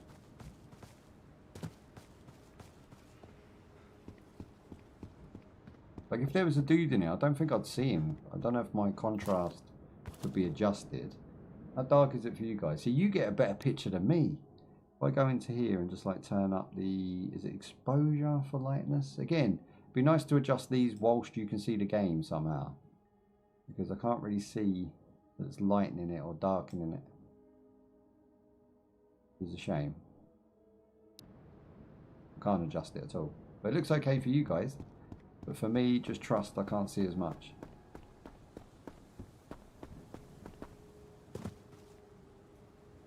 Oh, is that a tank?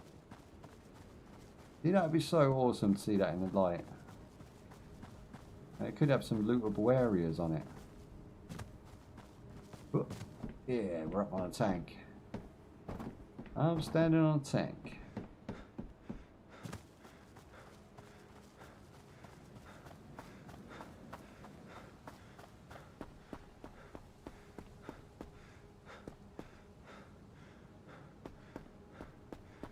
I'm not seeing anything in there.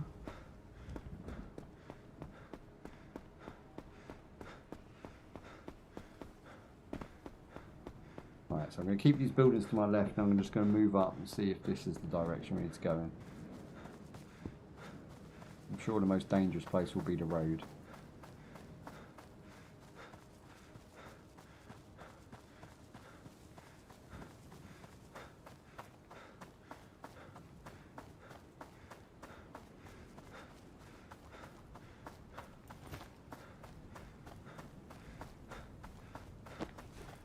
Bring out the MP5 just in case I have to spray and pray.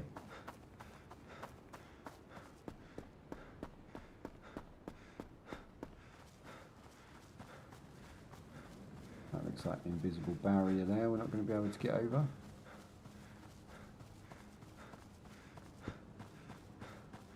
Oi, oi, oi. Okay, this looks promising. Another tank. And down. Why do they never have anything? Like...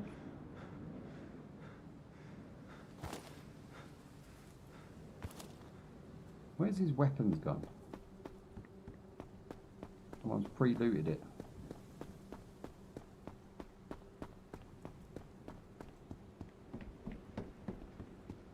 That's where we came in, so we're now above where we came in. We've got some sort of direction we can go in, which is to the right of me. This looks awesome. I need to investigate this.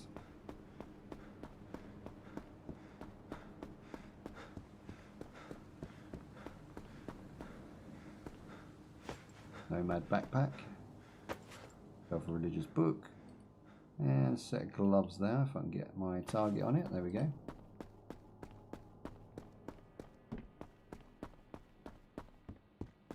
Okay, this looks like the school. I would guess that this is the place to be.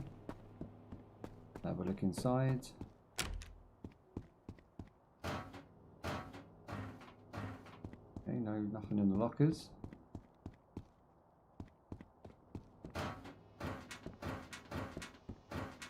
Oh, I know some of these kids got to leave some peas around or something. Absolutely dry bread right now. Gymnasium key to get in now. I'm guessing they're high loot areas. The ones with the locked keys have got to be worth going into. And down. Ooh, what's down here? Hello. Anything on the floor? Nope, just garbage.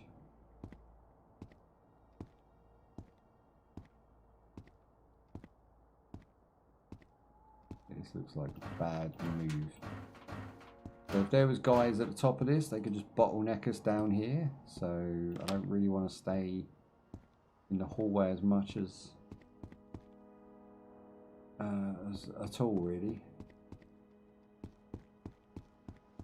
How is this classroom empty? It's such a big place and I've got no loot. Come on, bros. Stop being stingy.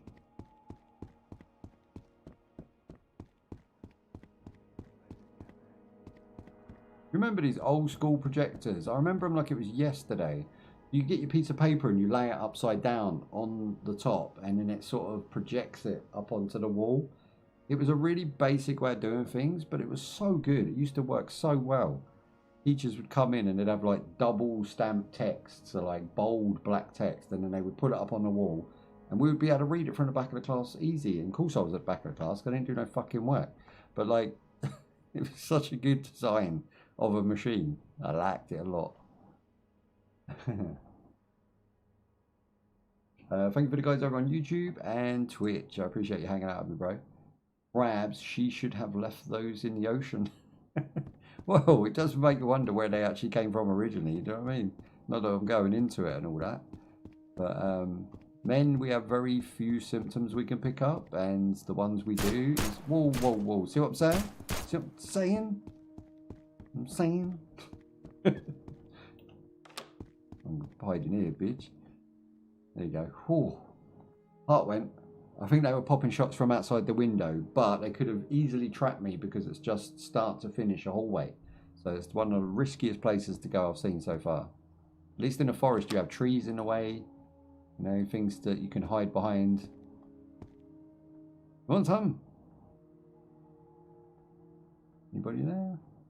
I think it was out there. I've got feet on the street. I've got feet on the street. There, it's feet on the street. Come in.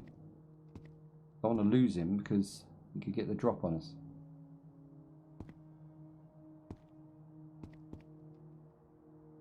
I think he's outside them windows. I don't think he know I've had to come in. Where is this punk?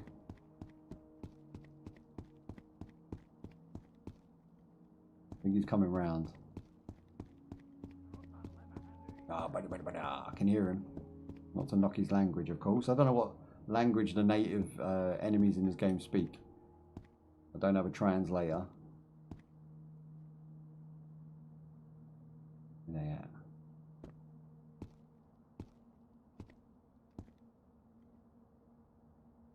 So, you know what?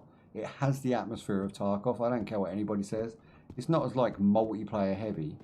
Like obviously you don't have the sweatiness of players, but the NPCs are actually threatening, especially when you first start like I am. Are you threatening me? Where is he? He's got to be outside this door. I refuse to be bullied, bro.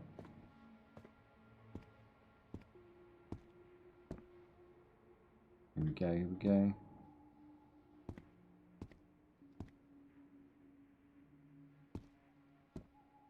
Where is he?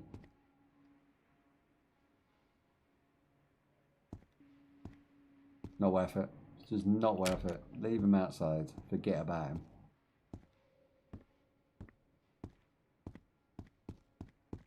I'm sure he'll pop a shot once he sees me and then give his position away. Last door to search. Been uneventful so far. School is actually whackjack. Not finding any loot points. Yeah, so he'll come in there if I let him. And I'm not God willing. Down here. I'll get under the table.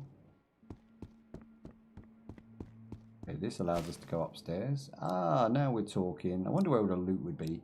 We've got another mag, which is awesome sauce. And we've got some more, is that meds? Cold medicine. Could do with some of that now.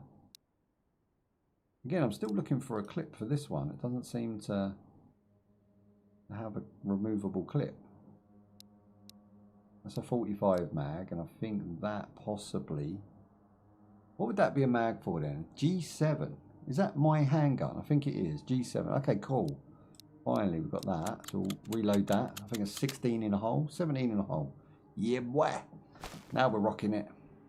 I'm doing really well. I mean, I don't know on the grand scheme of things, but feels like I am. Got myself another nomad bag there. Not sure we can look inside it. No. So, again, another missed trick. Could put some stuff in there, look. It doesn't let you load it up with stuff and then sell it as a package to the vendor. They say it's Finnish language. So Finland, yeah? It's an indie game built in Finland. Okay, I'll take your word for it.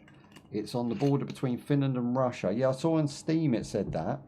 So I believe that bit. I guess they talk Finnish, yeah. But if it's on the border of Russia, then one of these zones might have Russian accent. Or they could be talking Russian, the enemy, and we could be Finnish. I just can't believe how dark it is for so long. This is obviously just a dark zone. Or I hit the wrong time of day. What does that say? Something forever. Oh, that's cool. Like a Bart Simpson wannabe. Nice. Or like Beavis and Butthead. Finnish version. Finivus. Oh. Yeah, yeah. Fuck. Oh. That hurt so bad. That hurt my life. What's he doing in the school? Upstairs, doing nothing.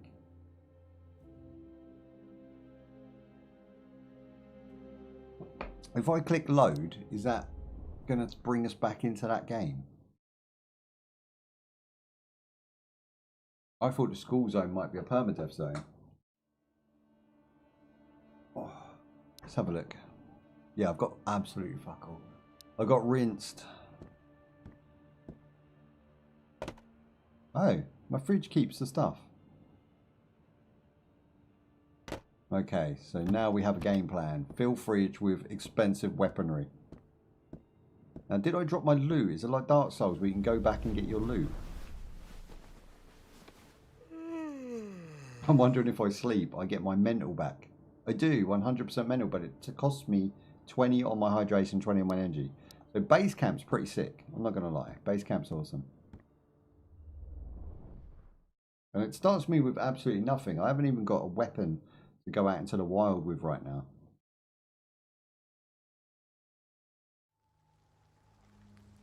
Oh, and it's dark. It's still night time. I'm going to go back to bed. I ain't playing that mess. I'll go back to bed, get the daylight, and then we'll head out. Yeah, it'd be nice to have something, even a knife. That's not a knife. I've got a knife. One of them. It's going to be day now, surely.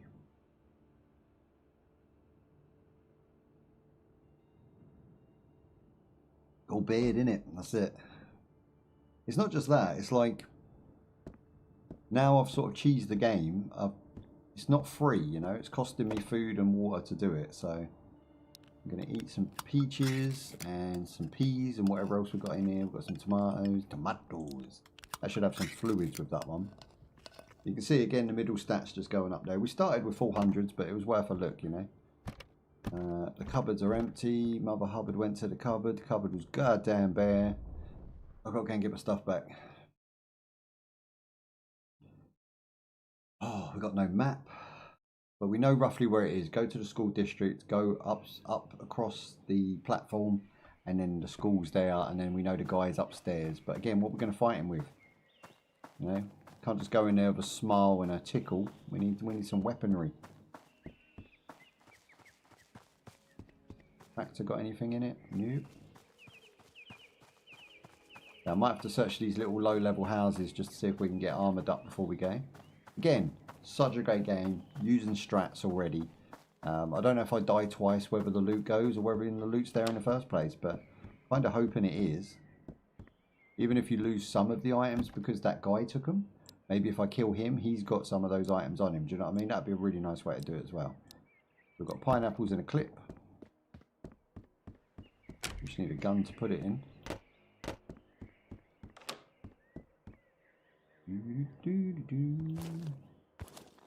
Maybe just a corpse.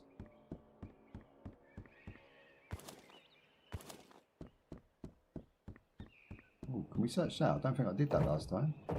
It's empty, but I've got to remember that's there.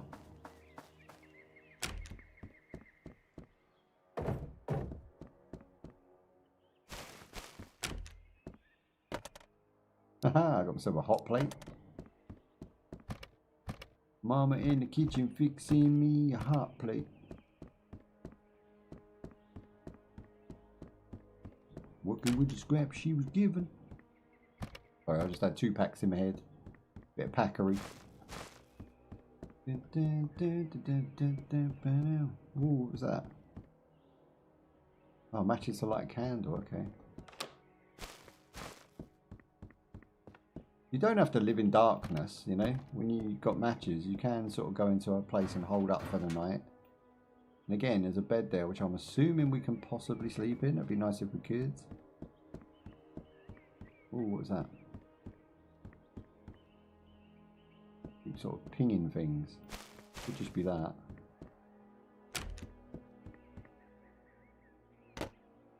Oh man, come on, I need some luck. We've had some bad luck. We've actually been doing alright. We've had good luck. We just, there you go. Now we're talking. So we had this before. And we also had the MP5. So I don't know if it's giving me back some of my loot there. Or I just got, like, really lucky. It's got no clip in it yet. We do have a clip. So we'll go ahead and drag that in. Nice. And then we'll check our shits. 13 bullets. It's not a full clip, but it will do. Better than nothing.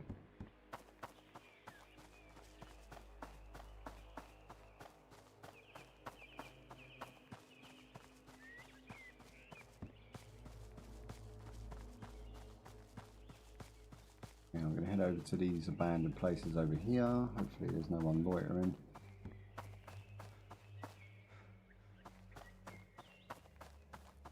Oh, mailbox. Nope.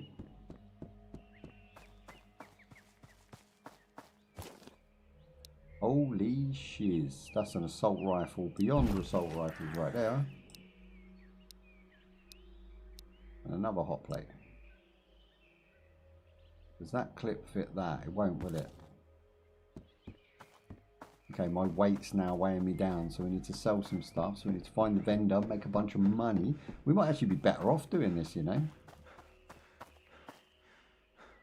Well, I say better off. I mean better off not dying. But we might end up okay from it.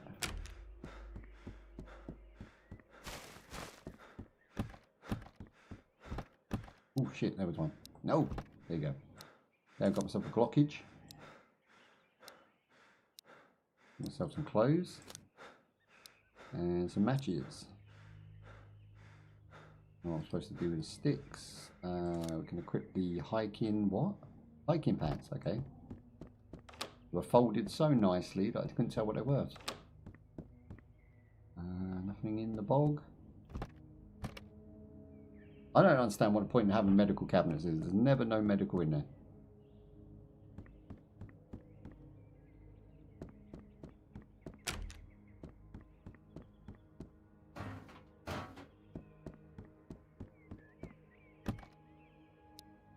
That looks better than the one we've got equipped, just on looks wise. That's plus 15. This one's plus 20. Hell yeah. And we've got some purrs. I'm going to eat my purrs.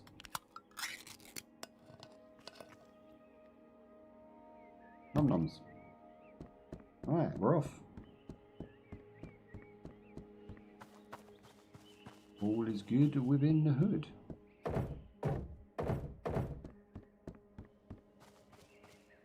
Stinky pooper.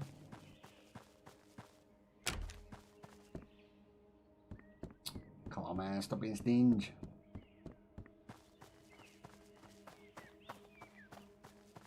Okay, can we remember where the shopkeep is? Do we have any idea where he's at?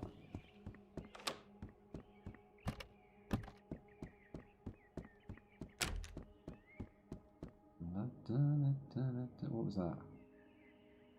That box over there. Those drawers. Yeah, I think those things that are easily missed should be given the highest loot. But then I suppose you'd look for them, wouldn't you? We just equipped it rather than trying to drag it, and we'll eat some more pineapples just because we've got 2. So far, so Gucci. Next one. Down we go. There may be trouble ahead.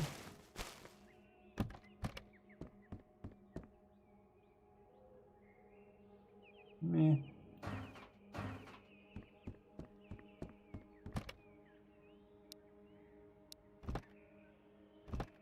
Ooh, crackers.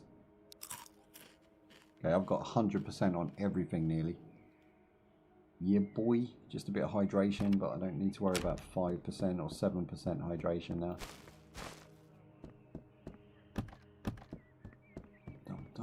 Fuses? No, never no fuses. Okay, good. There he is. I'm pretty sure he's over there on the right, but on this left was where we usually get shots popped at us. Anything in the car? Nope.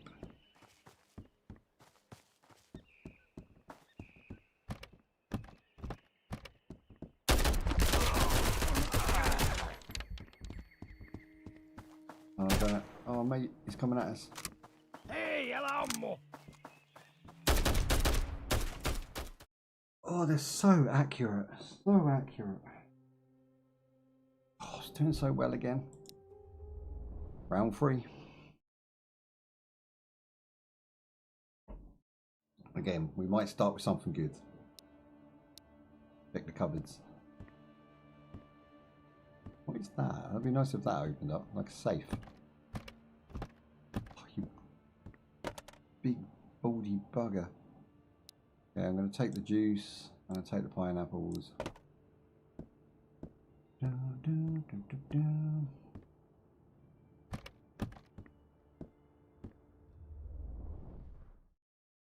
Oh, at least we'll be able to see if our loot does drop. And if it does, we probably have lost the previous one, but keep this one. I think that would be how I would design a game, but we'll see. All the learning curve.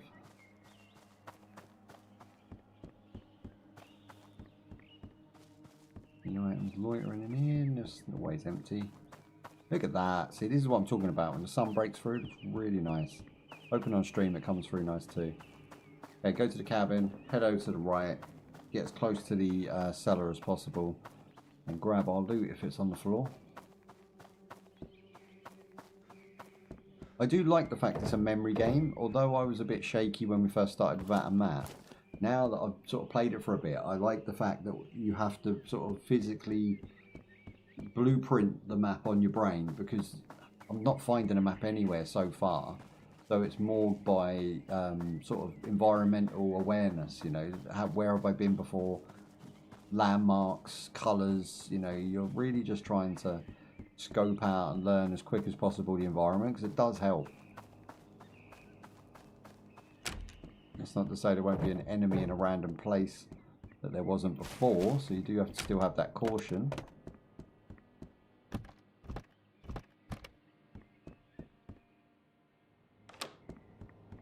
What's in the kitchen?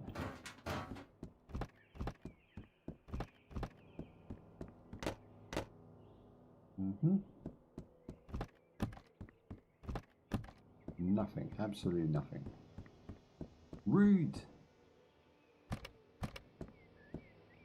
And on the floor. Again, little pistols and stuff are hard to see, so I'm double checking the floor as much as possible. Haven't found one yet to prove my point, but I have seen it before. That was absolutely empty. Look, come on now. This place is barren.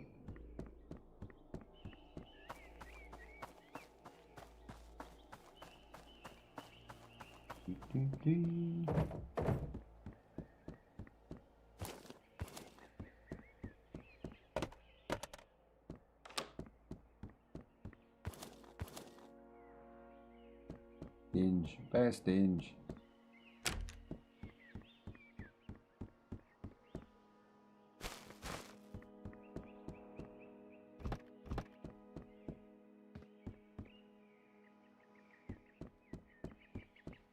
Okay, well they've got to give me double loot in this one then. If they're giving me no loot there, we should get lucky in other areas.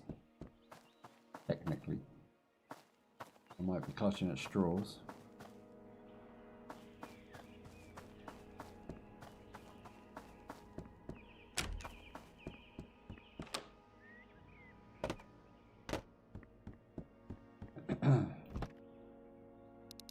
Ah, the alarm clock. That's what he wanted to give us for finding toilet paper, and I've just found toilet paper, so he's going to love us when we get there. And this is where the double loot comes in, that. So because we got robbed on the last one, we're now getting everything we need here. Does that not fit that? That didn't look like it fit that. Did I drop it? Oh no. I think I dropped it. Maybe. Where did it go? Ay, ay, ay. I can't reload, so I must have dropped it. I have no idea where it went. Is that it there?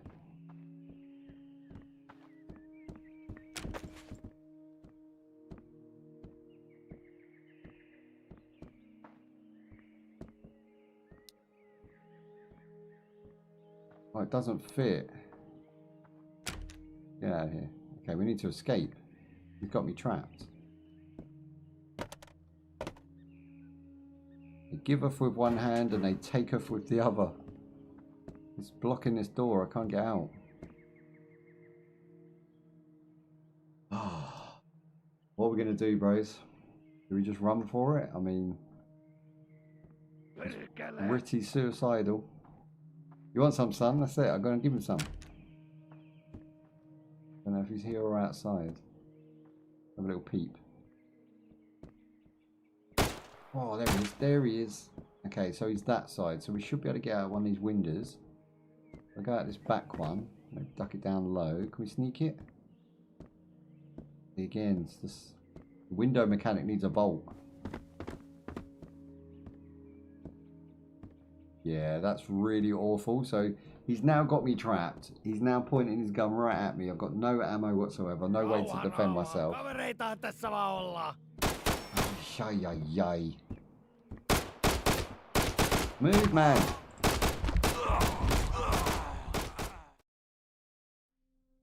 He just went full clip on me. Gutted. This game does not forgive. Oh. The problem is, it's not even like really my fault there. I had no ammo. They gave me a clip with a gun that didn't fit or use the right ammo. Do you know what I mean? It's like you're giving me like a chance of survival, but then you're just going to come in and butt fuck me anyway.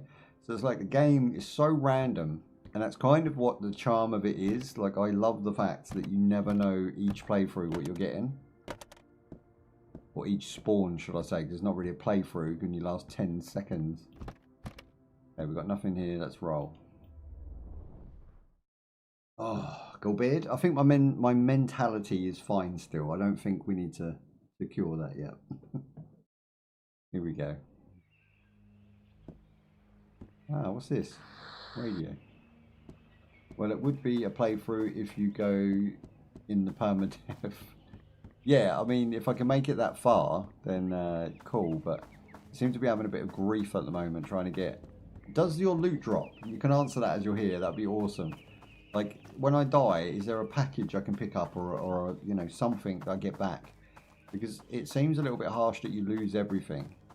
But then it also seems very generous when you get a lucky game. Some games you can just open a box and get everything. Not as far as you know? Oh, man. Okay, so at least I have a different way of thinking about it now. So rather than trying to get back to where we died, the main thing is to just start again. Like, you know, go loot every little inch of the building, stay safe, sell the stuff, do what we did on the first boot, and then try and get back to the school with everything intact, you know, in the best position to be in. I guess that's the only option I have, really. It's not like a choice, but that's a different way I have to train my brain. So I was thinking like Dark Souls-y, sort of, you know, lose your loot, go get it back again. If they're not going for that, might have to drag along. Ah, see what I'm saying? That now I get 2 guns and ammo, or is that meds? I've got 2 guns and meds. But I think they're both empty. Let's drop the clips out, can we? They don't even have one in them, do they? Oh, you suck so much. But we have got a 45 that's decent, and a crusty 20%. Let's see if you survive, always. That's the name of the game. But what is survival? Is there an end game to this, or is it just, would you say, get into the permadeath zone and then just lasting as long as possible? It'd be nice to see if there was like an extraction, and then everything you've got or gained or had happen to you at that point, you spawn back in your cabin for day 2, and then you just go over it again until you get to that waypoint of extraction. Because not having a goal at the end of it would become like an anticlimax. Like I'm constantly redoing it, but I'm not actually getting anything, no reward. So like if I got like, say, a shotgun when I extracted after the permadeath zone, then I start again with that shotgun, maybe give me full ammo for it or something, or a ridiculous amount of ammo because I completed that set. And then it starts day 2, and then day 3, and then day 4. That would be a cool way to do it, because then it gives you something to actually aim for. You haven't played enough to get that far? Oh no, we need to find out, bro. It's got to be done. We need a conclusion to a game that just is like Groundhog Day right now. But it's great, you know what I mean? It's like one of those really accessible, really nice, great to look at. Holy effing shit. I just hit a good load. I feel you, bro. I mean, it's a bit of a weird sentence to say, though, isn't it, out loud? Boom, boom. Ah, now we're talking. Here we go. I think the game's more generous than it's not. Do you know what I mean? I think it does kind of suck that you are at the mercy of whatever it decides to spawn. But I think it's actually quite fair. Like, look at this. What the hell? Like, out of nowhere. And again, they don't give you the clip for the weapon, which... So now you're giving me some... It's like giving you a gold bar, but putting it behind, you know, 5 inches of galvanized steel and saying, well, you can see it through the little gap, but you can't have it. So now you've got to wait until you get the next loot drop that has the compatible parts. Which if you start doing maths, is actually even rarer chance of that happening before getting killed than finding the gun itself. Right, what's in the mailbox? Another lot. What did you get in your epic load? What made you go like, damn, I got some shits? I love the fact that you're playing the game and also watching someone play the game. That is some next level shiz right there, boy. Like when I was a kid, I dreamt of days like that. You know, like I used to record my own footage. It's going to sound really geeky. Oh, rotating the items, by the way, I'm just going to mention, if you rotate the item with like any other survival game, you have to have these sort of things implemented. It's such a good thing to do, or to have in your game. So I've got voices. I can hear people in the building, and I'm very much worried right now. Oh, there he is. You suck. You suck so much. Damn. Oh, it's a headache incoming. It's a headache incoming. Vostok this game. Oh. I got a Mosing. Is that a weapon? A Mosing with a couple of mags for the guns that I have, a suppressor and a battery. What's a Mosing? What was I going to say? Yeah, I used to record my footage on Final Fantasy VII and play it back to myself to see what the boss was doing that was beating me. Because back then you didn't have internet. And although you had internet, it was like 56k dial-up that cost like 5 to 10p a minute. So you wasn't really looking at guides on, you know, dodgy websites or anything. And like, I enjoyed creating, you know, pressing the pause button on VHS to create my own shortened version of what I was doing. So like growing up and becoming like a streamer and now a fully fledged YouTuber, it's like, yeah, I could see that happening already. Do you know what I mean? When I was like 14, 13, even 10, I was like bootlegging videos from Blockbuster, you know, like renting them, putting 2 videos via SCART lead, but you know, copying it and then taking it back and then keeping the original bootleg copy so that I could rewatch the movie as many times as I want with my mates. Being in media and the transformation of the way that things have gone with like torrent downloads and you know, live streaming, and you know, you've got all these companies trying to impose rules and stuff on people that are taking away the fun of being a creator or being a gamer or being anything to do with digital form of media. You know, if you're an artist, I'm sure there's imposed rules on like Photoshop where you have to spend X amount of money per year to use it. So I'm trying to like break free of the chains of media at the moment and trying to like make it free again, make it enjoyable, you know, make it enjoy it like how it was intended to be used, not how companies have locked everything into little boxes. So I'm moving to Linux because the only thing stopping me using Linux full time, I'm going to go on the record and say this because a lot of people ask me about the whole Linux transition thing. Linux Mint's the greatest thing I've ever used. It's better than my first experience with Windows XP and Windows 7. It's just absolutely amazing, works out the box. You can get all of your apps, Discord, OBS, Steam, SteamDB. You can get Steam QT as well, which is the extended support for games. You can get that all from the install on the actual operating system. So I just literally installed the system on my new computer, and then I just went into the store and hit all the go buttons on everything that I needed to be a creator. The thing is, they do have an alternative to Photoshop at the moment. It's thing called Critter, and I've got to learn that now, which is going to take me about 6 months or a year to get good. So I'm going to be using that instead of Photoshop. So that's one bill I save and one program I don't need. That Windows is the only thing that provides that, right? But the video editing side of things is absolutely atrocious at the minute on Linux, as far as I'm aware. So until I actually can talk educated on it, I'm not going to speak on it.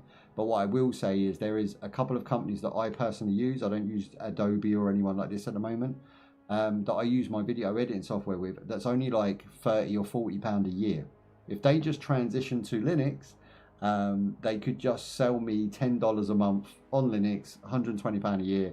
I'm fully willing to pay it and just have a fully Linux compatible version. The system is a beast, and it's able to run my video editing twice as fast as it does on Windows, but it can't because the programs are shareware programs and solely developed by contributors. So this kind of sucks. This is the only thing I'm finding with Linux that doesn't make me change over in every computer in my house. It's just 2 computers have to be able to video edit, and that's where I'm having the problem. This system's fine. I game, I create content, I can do that on Linux. But the video editing side, editing these videos down into really cool bite-sized chunks for people so that they can, soak them up quicker and get the information quicker, that requires, very good editing tools and powerful special effects and things, and just Linux just doesn't have that support at the moment.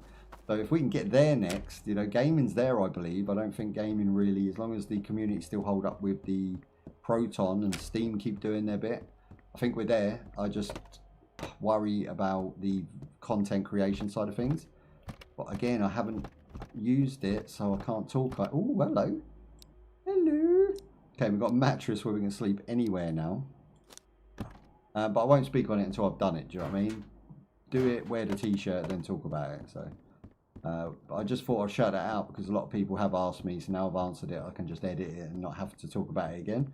But yeah, Linux Mint's serving me very well. I have it on my PC gaming system. I have it now as my full system that I'm going to be bringing all of the live streams and all of the content to you guys from for about the next 6 months to a year.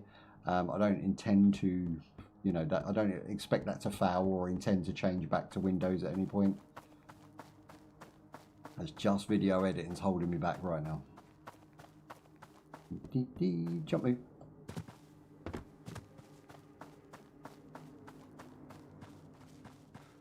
Right, so we came from there, we've raided these 2. Oh, there's a guy on the floor here. Again, I can't see it because it's dark.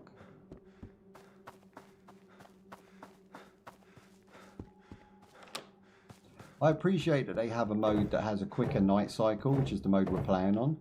But I would like a mode where you just turn that off. Like, I kind of see the point in it, but like, I'm not that into realism where I need a night mode. I think night modes actually just annoy me. I'm in a well-lit room with light, so it's all reflecting off the screen. It's very hard for me to see without increasing my brightness in my game, because obviously the monitor is set to the highest brightness anyway.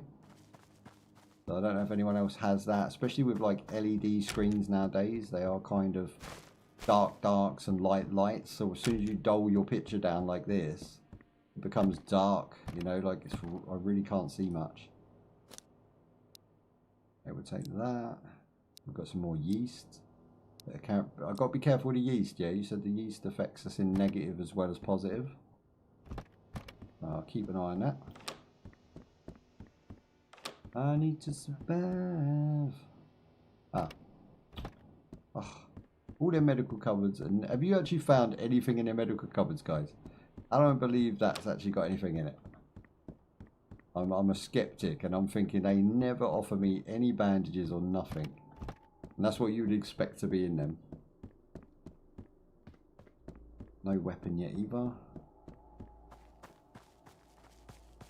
Oh, come on, bros. Maybe stinge. Oh, fuck me. He shot me straight in the face. I don't think I'll make a surprise. Oh. You shit on myself. Oh.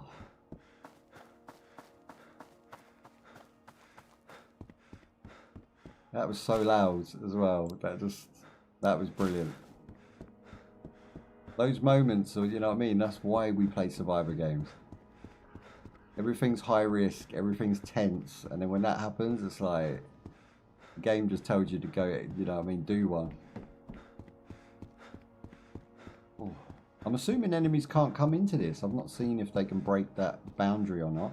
Look at the lighting off of the TV on this guy. Can I not just steal his weapon? Ross, mattress worth 100. Okay, we'll do that. I'm going to sell off all my shit because I need to buy a gun. So we'll... What's the credit? We've got 169. Let's have a look what he's selling. So he's got a Colt there. We don't have any ammo, so we're going to have to buy ammo as well. I don't think he has ammo. What's this mag here? But the Colt and the mag's going to put that way into the red. I can't actually get it out of the red, so we can't actually... But oh my god.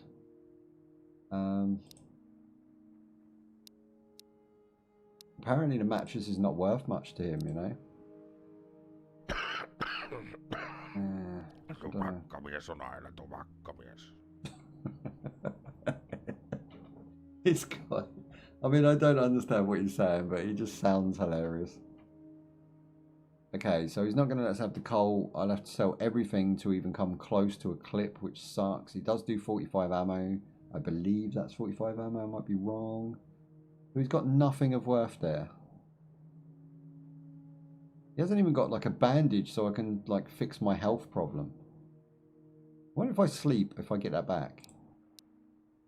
Right, I don't want the cooking book. He can have that because that sucks anyway. That's just 50 bucks. Can I just sell it to him? No. It has to be a trade. Oh man. You haven't got anything for 50 bucks. Crackers, pears. Not even tuna. You won't even... What's this? EXP attachment. He's got nothing of 50 buck worth. He's so expensive. Okay, we're gonna have to come back later. Blah, blah, blah, blah, blah, blah. Okay, can we use this? Sleep. No way. If that stays in his place, I'm sure his place is protected, so we'll just leave it there. That's not going to give me health back, is it? No, no health back.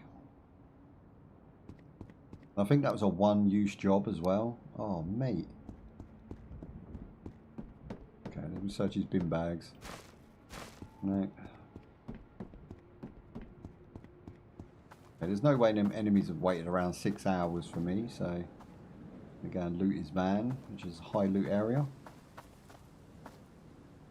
Issues. Wasn't that one of his tasks? There's no way. He wouldn't even come out of there to get his own shit tissues to... What? No, katsotaan mitä tuolta oikein löytyy. Right, go to tasks. Look, he wants toilet paper, see? So if I do start delivery, and then... Oh, they're not the same tissues. Oh, bro. Come on, you could wipe your bum with that if you had to, right? you could do it if you had to. Kyllä. Näkemiin. Yeah. Okay, let me see if I'll sell these then. 100. What can we buy for 100? He's changed his items already and only slept for 6 hours. He's got a bandage now. Oh, come on, lower the price. Be friendly.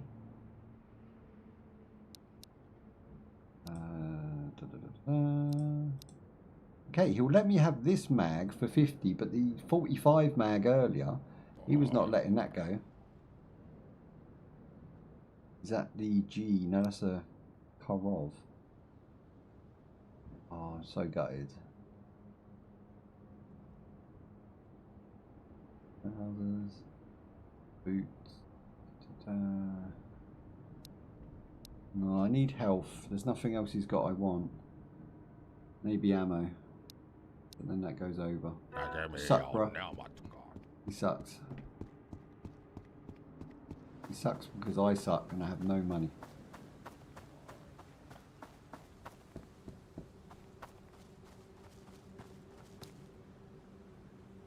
Tomatoes.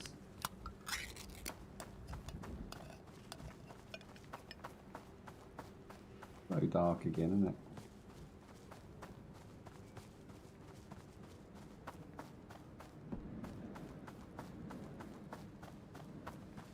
Okay, if I'm there, the enemy was over in the yellow. We should head left. I'm trying to find my way back to the house. And then start my journey from there again.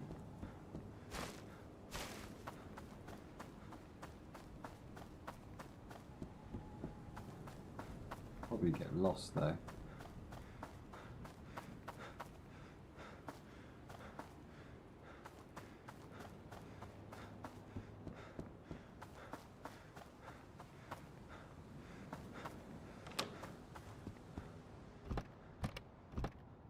Ah, perfect.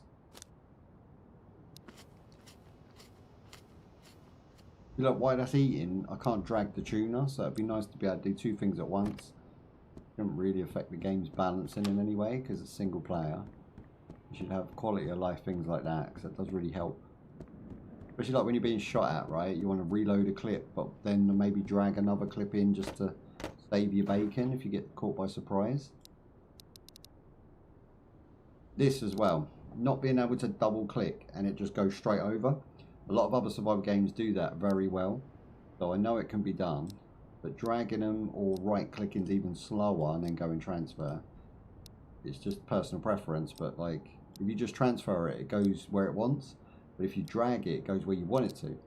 So I would say it's better to drag, which takes slightly longer.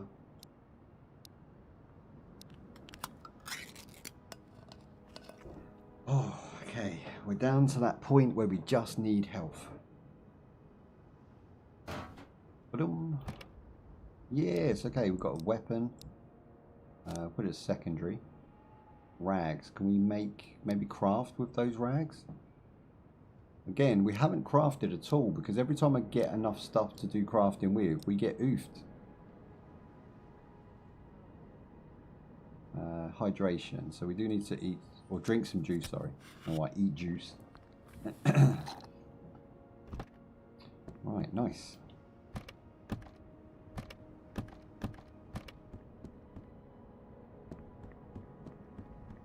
Is that all that was in it? That was it. Oh, bro.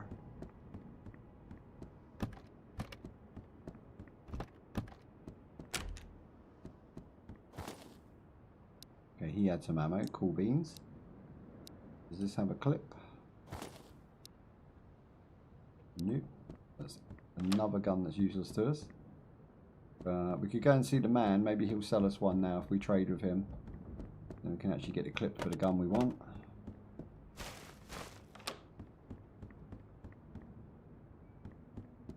Miles dry.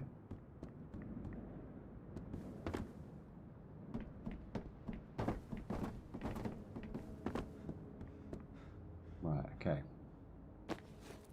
Let's figure out where the shop is again.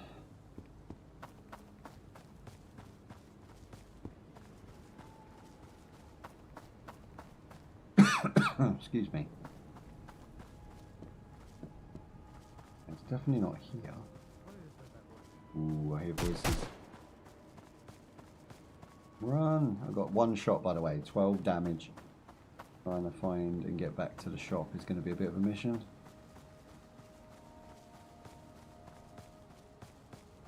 I think it's that one now.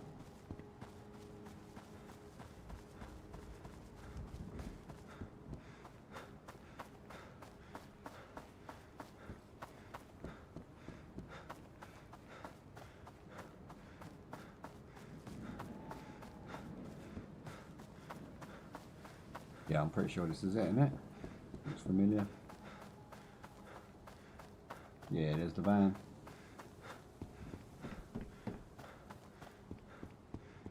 My man, here we go. Tervetuloa. Right, oh, what can we do now then? So sell cigarettes, cooking book, tissues, possibly rags, but it looks like a crafting material. I might want to hold on to that. Medication, yeast we can get rid of. Okay, let's see what we've got. So we've got 250 now in the bank.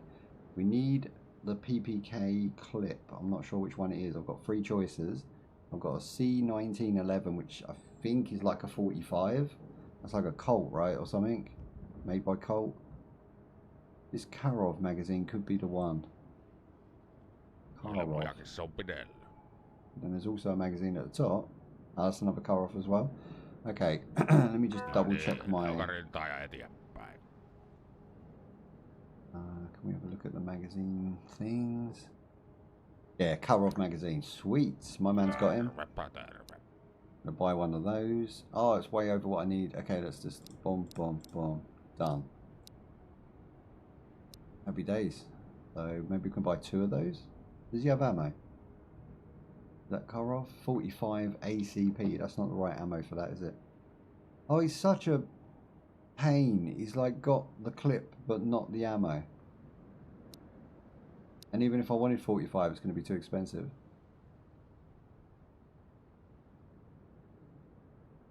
Näin se kauppa käy, kiitos. He's like, nah, it's the bugger. You have Karov in your hand, so each Karov mag costs 50. Yeah, I've got money in the bank. It still gives you the cash, so anything that was over that I didn't spend, he gives me it. But there's no ammo from what I can see that he spends. I mean, I've got 45 ACP. I'm pretty sure that's not the right ammo, but I will try.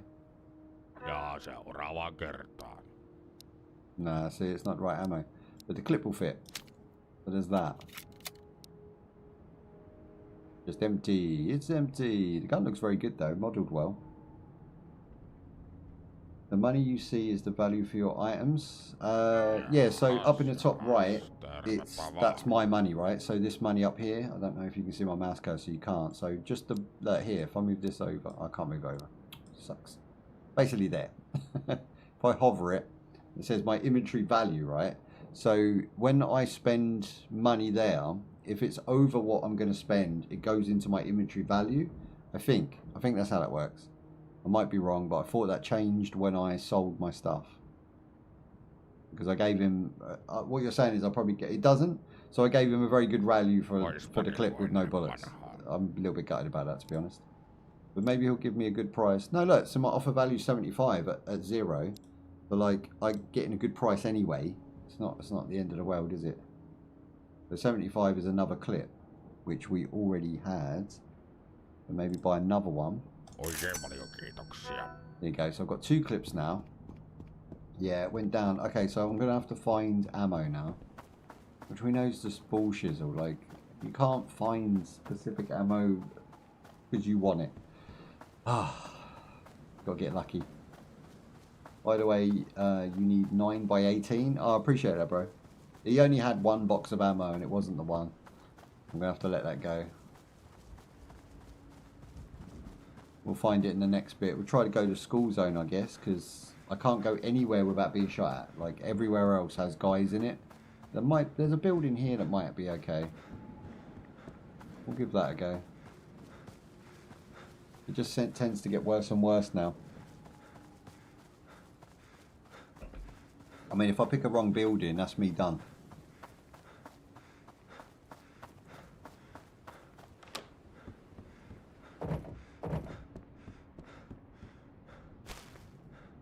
Got wipes.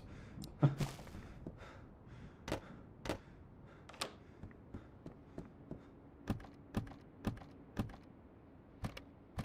think kitchen's always pretty decent. Best way I can say you should do is loot your post at safe house and loot. You should loot. Do you mean depot? Or do post at safe house? Didn't we already like loot the safe house? I'll go back there and you can explain it, or I'll die and then maybe you can explain it when we respawn. But yeah, a little bit of direction to that because I'm not sure. Oh, the deposit. Did we not? Safe house is where your loot is safe. Do you mean like... Oh, hang on. We're not far from there now. I just haven't looted any of this area yet. There you go. Okay, bum bag equipped, gloves equipped, and we've got some shells. Do they fit? Come back here. There you go. Okay, they're non-fitting shells again.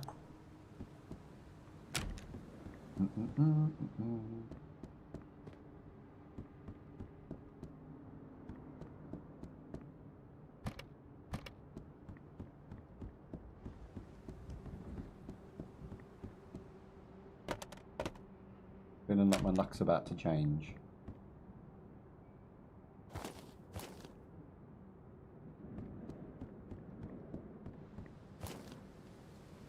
Ah, toilet paper, we need that. We need whatever that is. Pea soup, that's a new one. We've got some balm cream again and some bandages. So I can use the bandages to heal. And then I'm going to move the balm cream to the bottom, sell that with my baby wipes, and give my TP to the man. And then we should be able to get some ammo off him if he's refreshed his items by that point. You know what I'm saying? So I've got 37 health now instead of 12. So you don't get a lot for a bandage. They're seriously underrated. Or overrated, sorry.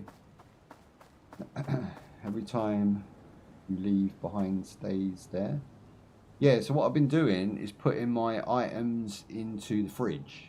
But you're saying there's a deposit of stash there, yeah? I'll have to double check that. I'm probably missing some good storage. What I like about that is my first impressions is about like the visuals, the graphics, the replayability. I go for like price per buck sort of thing as well, and the fun factor. Now this is what today's about, but when I come back and do my second video of this, I will do what you're saying. It makes sense.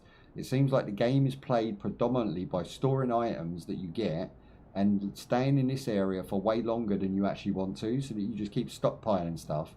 And then when you die, you've got like a nice little bundle you can go to, or even better, you can set up base camp and just keep building up from there. Like, you know, get yourself a sleeping bag in the school area and then just go and teleport back and put your stuff in there and then teleport back to school and loot that area again. So you're looting essentially 3 to 4 areas before the game is even up. Do you know what I mean? And you've got to try and survive it as well as you go. So there's a lot of game for what it is. I mean, I can't even knock the fact that, because it doesn't feel like padding and it doesn't feel like they're purposely trying to stitch us up. It feels genuine. It feels like this is how they wanted to design the game, and you know, more power to them. They've come up with a very simple idea, copied some tropes that we've seen before, and just done it so well that it just sticks out now like a sore thumb. It's super cheap, super fun. Everybody should have it in the library, and if you play mouse and keyboard, especially on a PC of course, not a Steam Deck or like a Steam box or anything, if you have a full-fledged PC, then it's just great. Like, it's really, really well done. Well, I'm a dip, gonna go eat something. Enjoy yourself, my friend. Thank you for all your help and tips, and I'll hopefully catch you in the next one. Like I say, Friday we're doing Incursion. Be sure to swing by for that one. Thank you for the follow, greatly appreciate that. And you can check us out on YouTube as well, MMO Shanuz and Shanuz Rewinds with a Z. Links in the description down below. And yeah, have a great meal or snack or whatever it is you're going to do, bro. Enjoy yourself. Okay, we've got hiking pants. We're going to equip those. Okay, we're doing all right. Like, again, every time I say that, though, I jinx myself. Okay, put that there. Get that one ready to sell. I'm going to go see my man, give him his toilet paper. He really needs his toilet paper, and I really want to give it to him. Because that'd be like my first task of completion. Give man TP. Right, rough. Okay, where was he? I'll get my bearings back.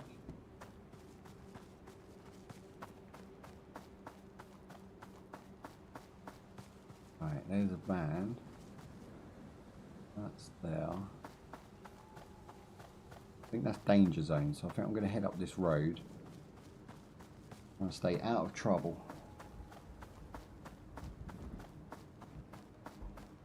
In the danger zone.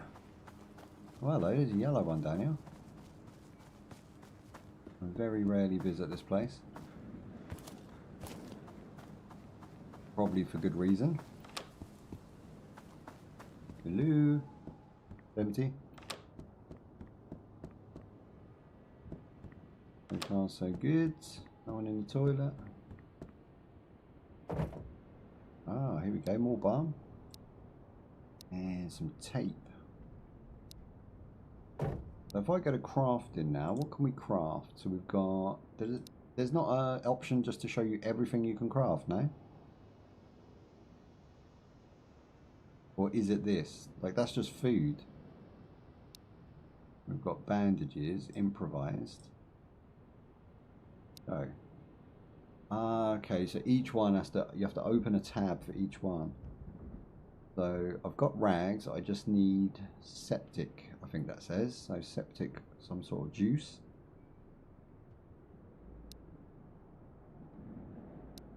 I think how we can... A splint and then a turn. Worn quiet, does that say? Oh, sticks. Oh, that's another type of splint. Okay, so bandages, we need a fluid that I've never seen, so maybe we'll come across it.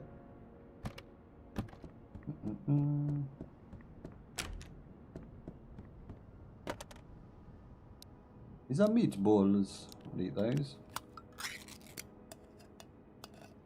And I suppose your time limit is really just based on either obviously dying or finding out that your mental is depleted, because that's the only one you really need to go home to replenish, unless you've got the like some sort of bedding or sleeping bag. Like, you can't really chief that. You have to go back to the cabin, which is where you store your items anyway. So that's a necessary evil, that one. You have to do it.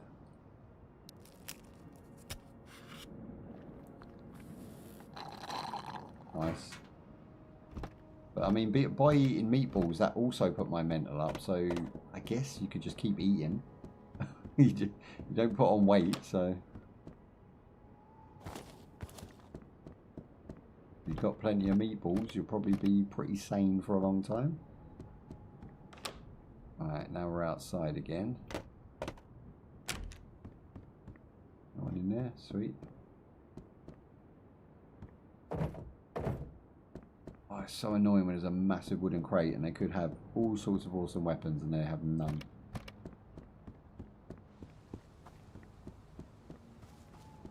Red car, no. Right, so we've now looted that. The day seems to be sort of starting to dawn on us, but it's shitty weather, it's all overcast. Now we're just looking to sell our stuff.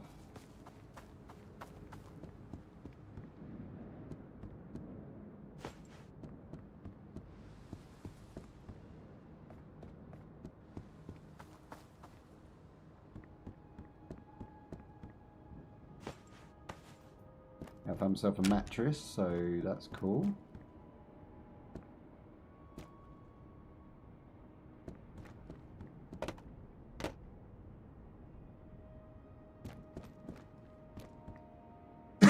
Excuse me. The atmosphere is getting me. I was listening to the sort of eerie music in the background whilst looking at that shelf, and it kind of got me for a minute.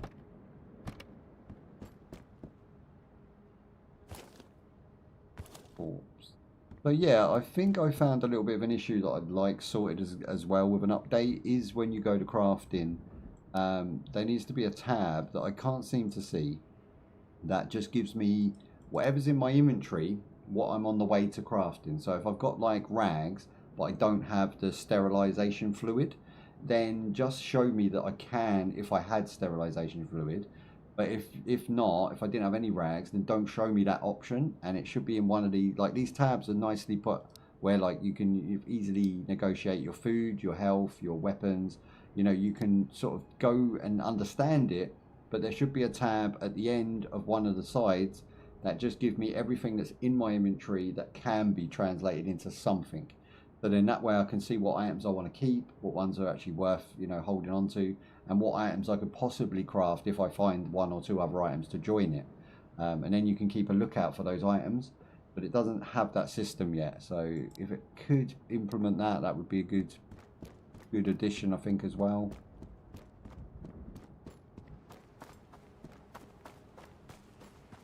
Okay, I think that's the shop over there. I'm not 100% sure in the dark.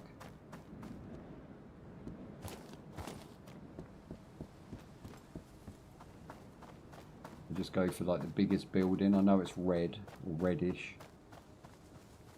Yeah, these vans around the side here on the right.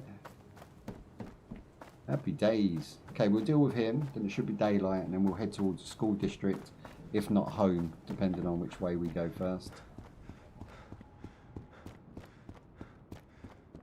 Well fed and watered. Right, that, and that. Again, we want to see what we want first. I've been doing it the opposite way. I should do what I want and then see what he says. So a knife is essential right now. That's 300. So we need to make up that 300 real quick.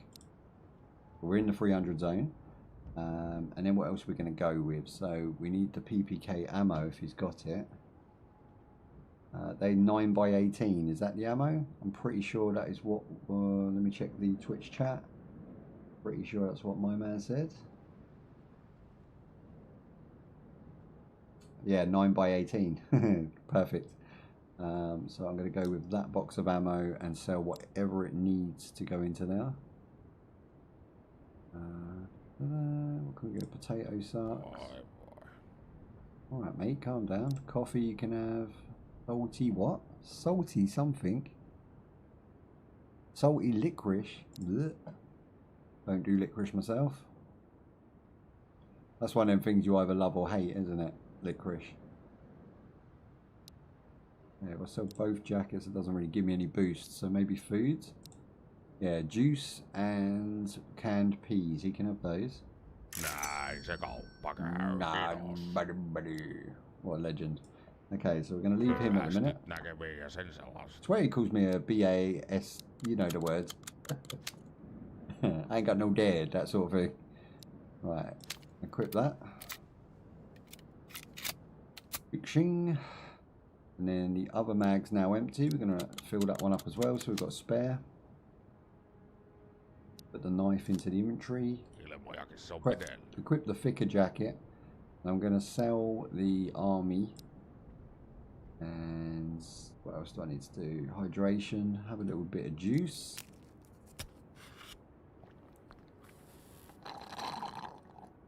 Cool. And then we're going to go to toilet paper. Go to tasks. And we're going to do the delivery. So I don't know if I have to drag it across or what happens with that. How do we add that toilet paper to this? Oh, there you go. So you click the toilet paper. Complete. I delivered some TP. I am a Don Juan. Worship me. TP delivery. Okay, good. It doesn't seem to disappear either at this moment, so I'm going to start the next one, which is cigarettes and matches. I have matches. I sold him cigarettes. So maybe I shouldn't have sold him. And they're no longer available to buy back, so I'm going to have to find some more cigarettes. But quite easy that is, so I'm going to put the matches over the other side. Separate those out. But next to ammo, I think that's all I really need him for. I don't really buy anything else from him. Now we should have full ammo. It only holds 8. I mean, that's not great, but I'm going to have to be very careful with it. Full beans. And now the game looks gorgeous again. This is the best time of day right now. The sun is dawning. Even on this muggy, wet day, still looks pretty awesome. We get on the roof? Yes. Man's on the roof. I'm assuming if we drop down we take some sort of splint damage. I'm not going to go ahead and do that.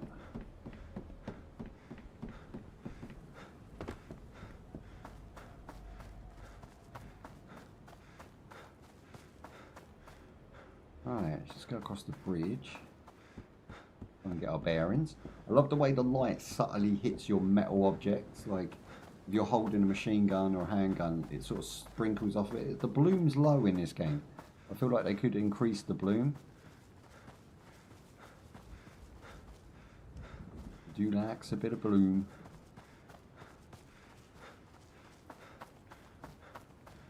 Okay, we've already searched up this area, haven't we?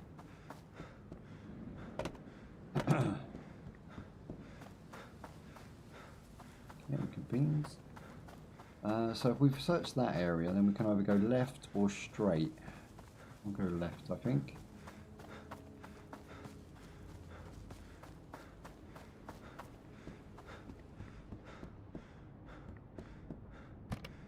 Ah, here we go. Well, I thought we'd actually search this area, but it looks like we haven't. Plenty of stuff to sell to my man. And we just got a knife, even though I bought one. A little bit gutted.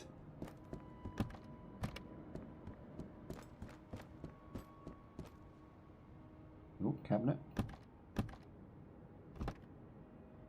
Happy days, more clothes to sell. More peaches to eat.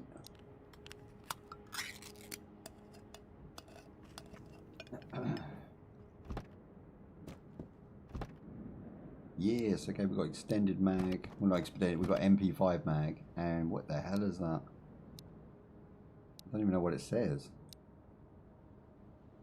Battery cables. Okay, that's new. I'm assuming that's rare, right? Common, but I haven't seen it yet. Mad. There's so many items in this game. Yeah, now we're talking. Look, heavy weapon, another knife to sell. We've got plenty of knives. I don't even know what that is. What is that? War chocolate. The War of Chocolate. Okay. Come on, give me some stash. Give me some loot. Rose. I am not mad. We did okay out of this place. Boom. Another clip for a different style of weapon. That won't fit that, will it? I'm pretty sure that mag won't fit that. I'm not even sure what ammo that takes.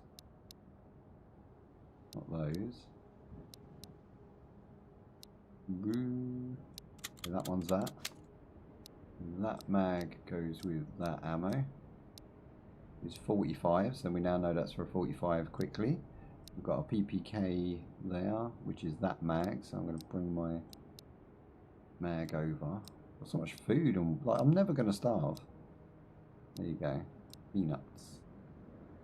And then we'll just bring this over to start the ammo. And then matches as a quest item, so I'm keeping quest items on the right. Wait.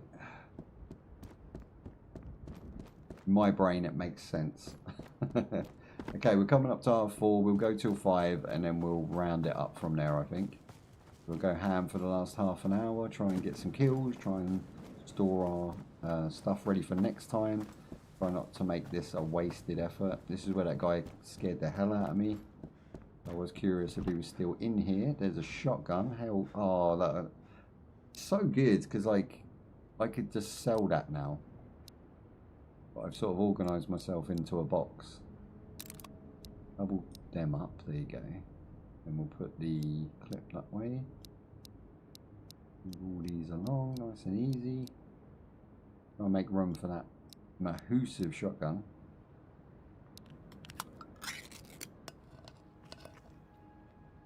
Nice, and I'm gonna drink juice. Oh, this game's so good. Okay, put that in there, let's flip it around, boom. And we've got the nappy sack, or whatever they call it. What they call it? Bum bag. Put that there. We're going to sell that. I wonder if this guy like took me down, because this is worth protecting. There's just a bunch of good stuff in here. Already getting lucky. Ooh. I don't even know. I'm going to stop checking those medical cabinets. How they don't have bandages in.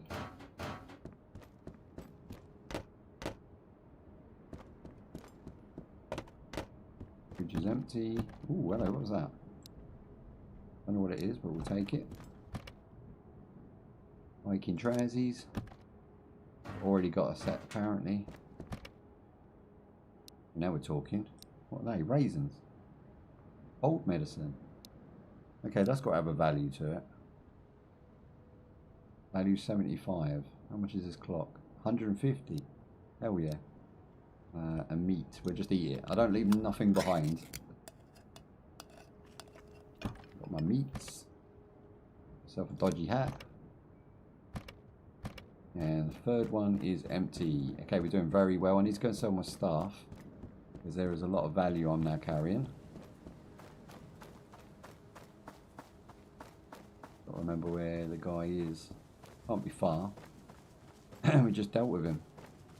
I think that's him over there, yeah? Ooh! Keep running, bro. I don't even know what happened now. My kneecap's gone. Oh, beasts.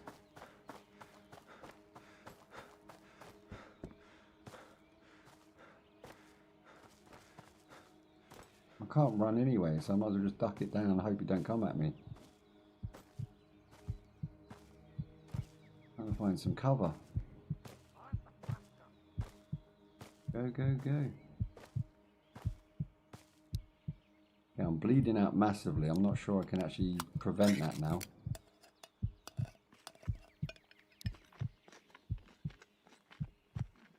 5 health. We're going to go down. Maybe I can sleep. This is a stretch. I mean, I'm going to die while I'm asleep, I'm sure. Yep. Wait for it.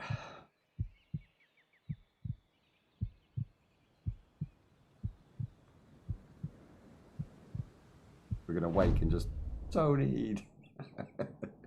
Okay, game over. I have never in my life found a game so addictive, so fun, and yet so punishing and so freaking unlucky. I get absolutely mullered in this game, but I love every minute of it. This game's absolutely great. Let's end it there. We'll start again on a new one on the second playthrough. Right guys, I'm going to leave it there. I'm going to love and leave you. At this point, it's worth a review, right? So it's one of those games that I found cheap. It's been in my wish list since day one, and I've been supporting the devs on the back end, just like, you know, keeping an eye on them, telling my friends and family about it, making sure people are playing this game. It's got 4K, let's get it to 8K. It's one of those that are worth it. It's sort of underrated and underappreciated, and I think once you play it, you'll really get it. For me, it's just a win-win. It's under $20, regardless of whatever price you can get it in your country on sale for. It's worth every penny. Let me just turn that music down a minute. There we go.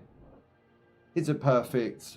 Obviously not. It's got some issues that are really just not being finished. Like there's them not having animations when you eat and drink, having to stay in the menu screen without hitting and having to hit cancel just to see your gun reload. You know, I think certain things could be polished a little bit better. I don't know if they've played every survival game out there like I have, but once you've played them all, you kind of have your favourite bits and bobs from each one. And this game just needs a bit more of them bits and bobs. I've mentioned them as we played, so you know I'm not going to go back over them. But the game could definitely be improved. I think the user interface and the text size definitely is the first thing I would sort out. They're the easiest things to sort out. Then add some new animations and put some... I think they should put some more like weapon caches in it, like maybe a random airdrop that gives you a good survival kit, or maybe have it where every time you go to a new area, i.e. the school, you have like some sort of like little drop there that you can pick up and just to start you off in that particular area. Building up your house as well. I feel like the cabin or whatever, what is it, a cabin or a villa or whatever it is, I feel like that area, although it's a safe zone, should be able to be built upon. Like allow me to craft items that then build up that base to go from 0 to hero. Make it look like an army base by the end of it, or make it look like a country retreat. You know, there's so much room for customization and growth in this game that you could go down many avenues, and I just hope they do. I hope this game grows and has the devs behind it that want to grow it, because on the base it's just super fun, but it's going to be short-lived. You're going to play it for around sort of what, 4-6 months, and then you're just leaving it because there's nothing else really there. So I'm hoping the devs, you know, are sort of looking to do something like that. Now, because I'm speaking about the devs, I'm going to jump into the roadmap. We're just going to check it out. So they seem to have a 8 sort of tier system.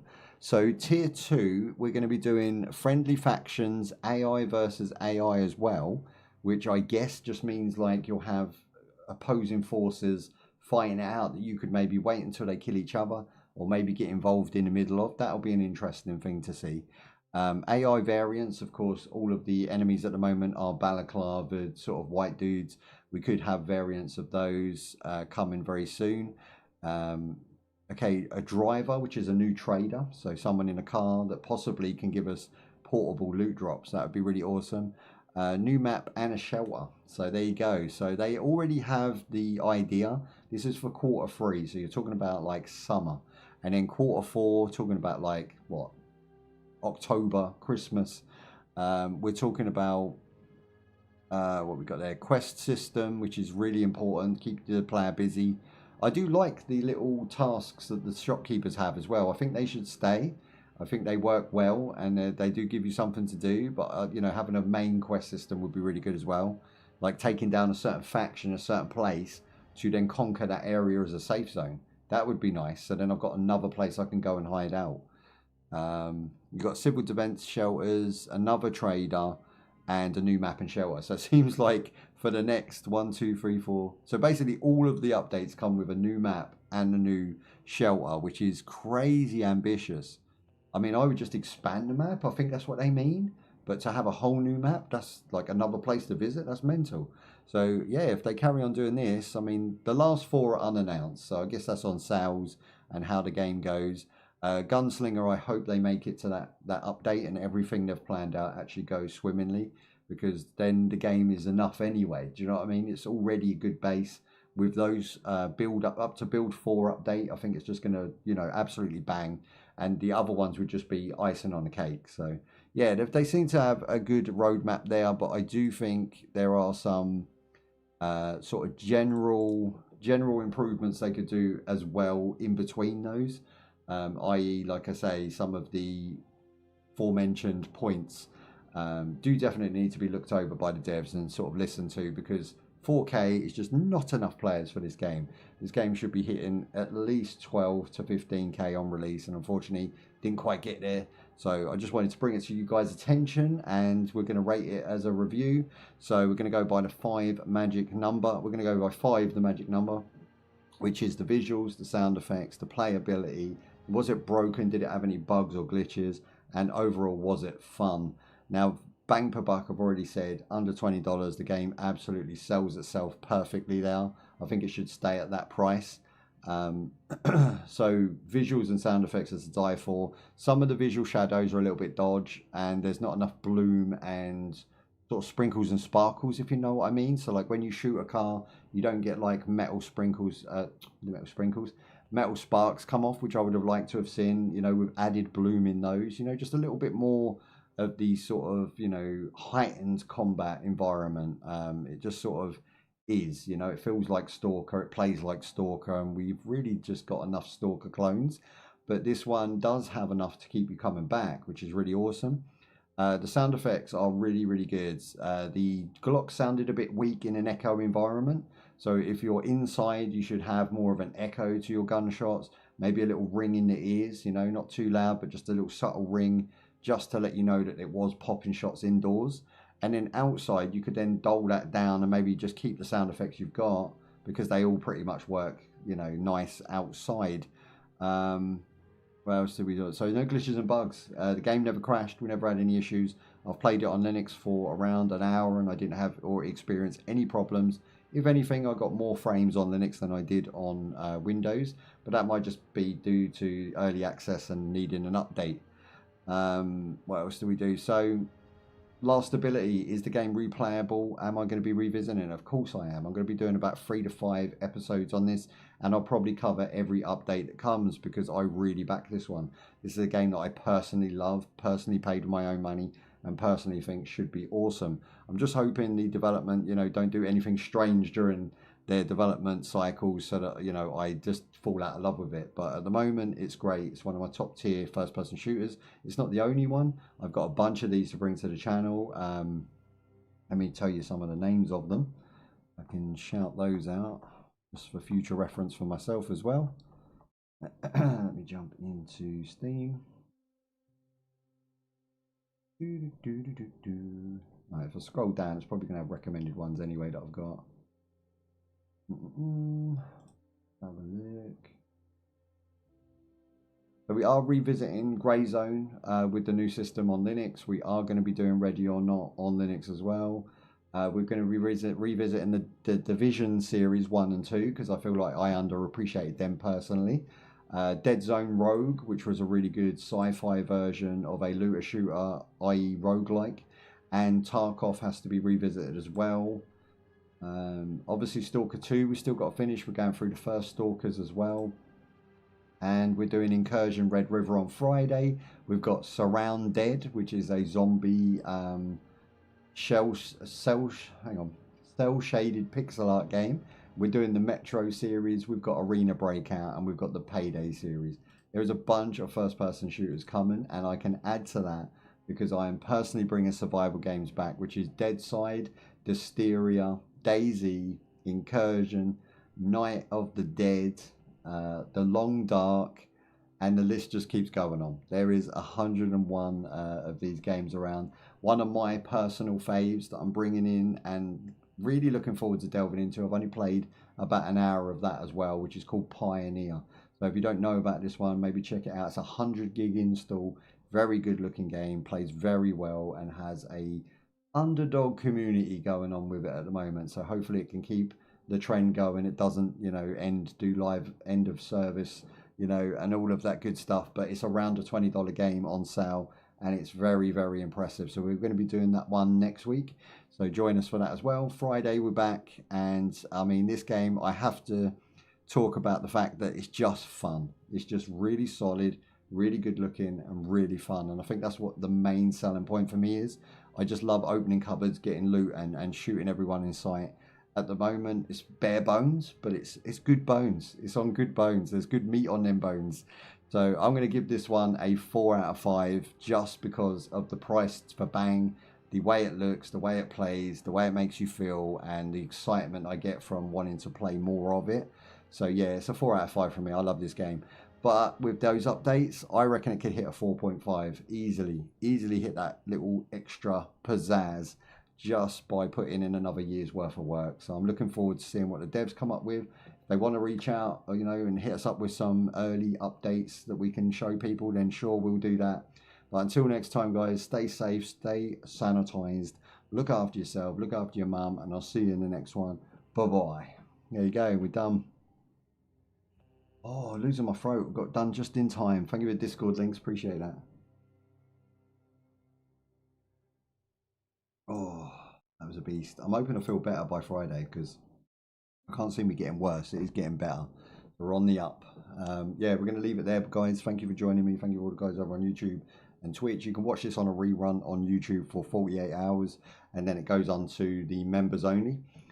So grab it while you can. Okay, peace out. Bye-bye.